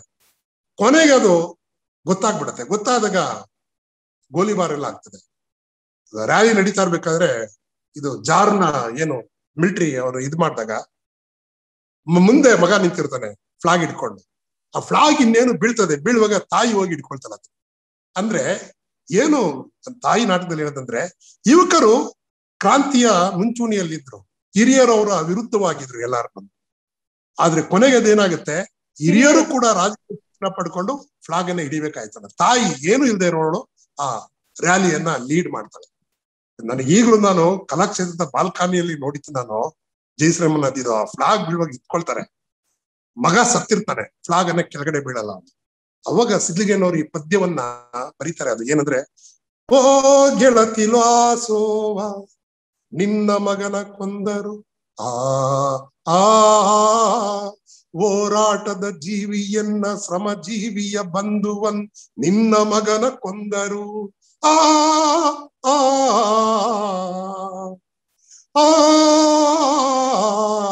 ಈ ಪದ್ಯ ಆಗತ್ತೆ.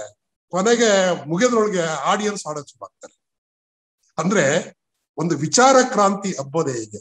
ಯಾರು ಕ್ರಾಂತಿಯ ವಿರುದ್ಧ ಇದ್ದೋ, ಒಂದು ಸಾಮಾನ್ಯ ತಾಯಿ ಗೃಹಿಣಿ, ಮಗ ಸತ್ತ ತಕ್ಷಣ ಅವಳು ಹೋರಾಟ ನಿಲ್ಲಿಸ್ತಿಲ್ಲ, ತಾನು ನಾಯಕಳಾಗಿ ಮುನ್ನಡೀತಿದ್ದ.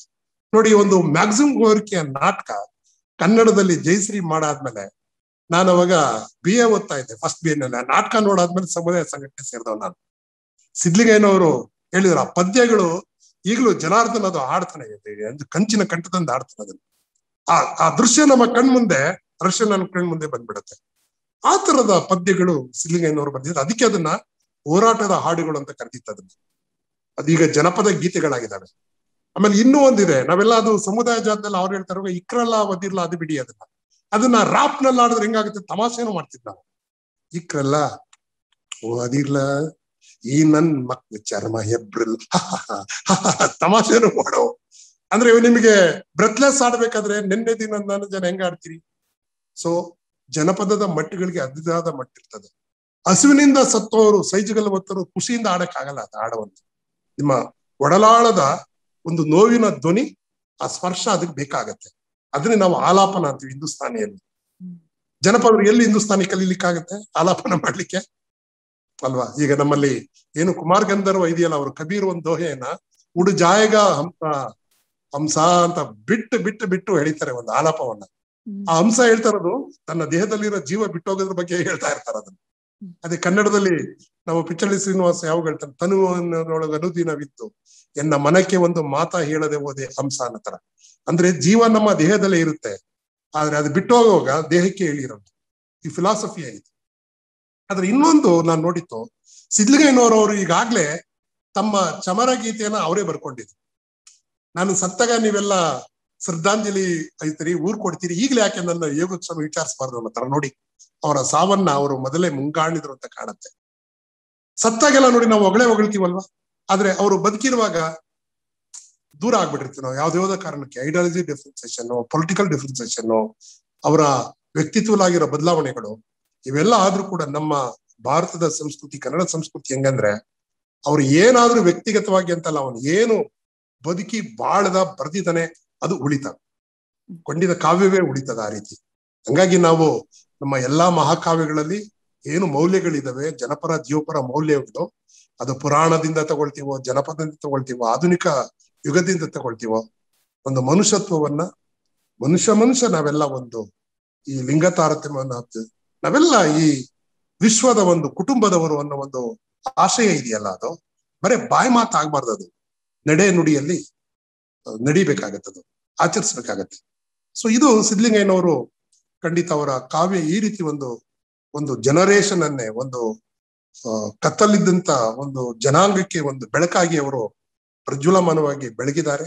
ಆ ಬೆಳಕು ಖಂಡಿತ ಎಲ್ಲಿವರೆಗೂ ಈ ದೇಶದಲ್ಲಿ ಅಸಮಾನತೆ, ಶೋಷಣೆ, ಜಾತಿಯ ವಿಕೃತಗಳು ಮೆರಿತಾ ಇರ್ತಾವ, ಅಲ್ಲೆಲ್ಲ ಹೋರಾಟಗಳಲ್ಲಿ ಸಿದ್ಧಲಿಂಗಯ್ಯನವರ ಹಾಡುಗಳು ಘಂಟಾಘೋಷವಾಗಿ ಧ್ವನಿಯಾಗಿ ಕ್ರಾಂತಿಗೀತೆಯಾಗಿ ಮೊಳಗ್ತವೆ ಅಂತ ನಾನಂತೂ ನಂಬಿದ್ದೀನಿ.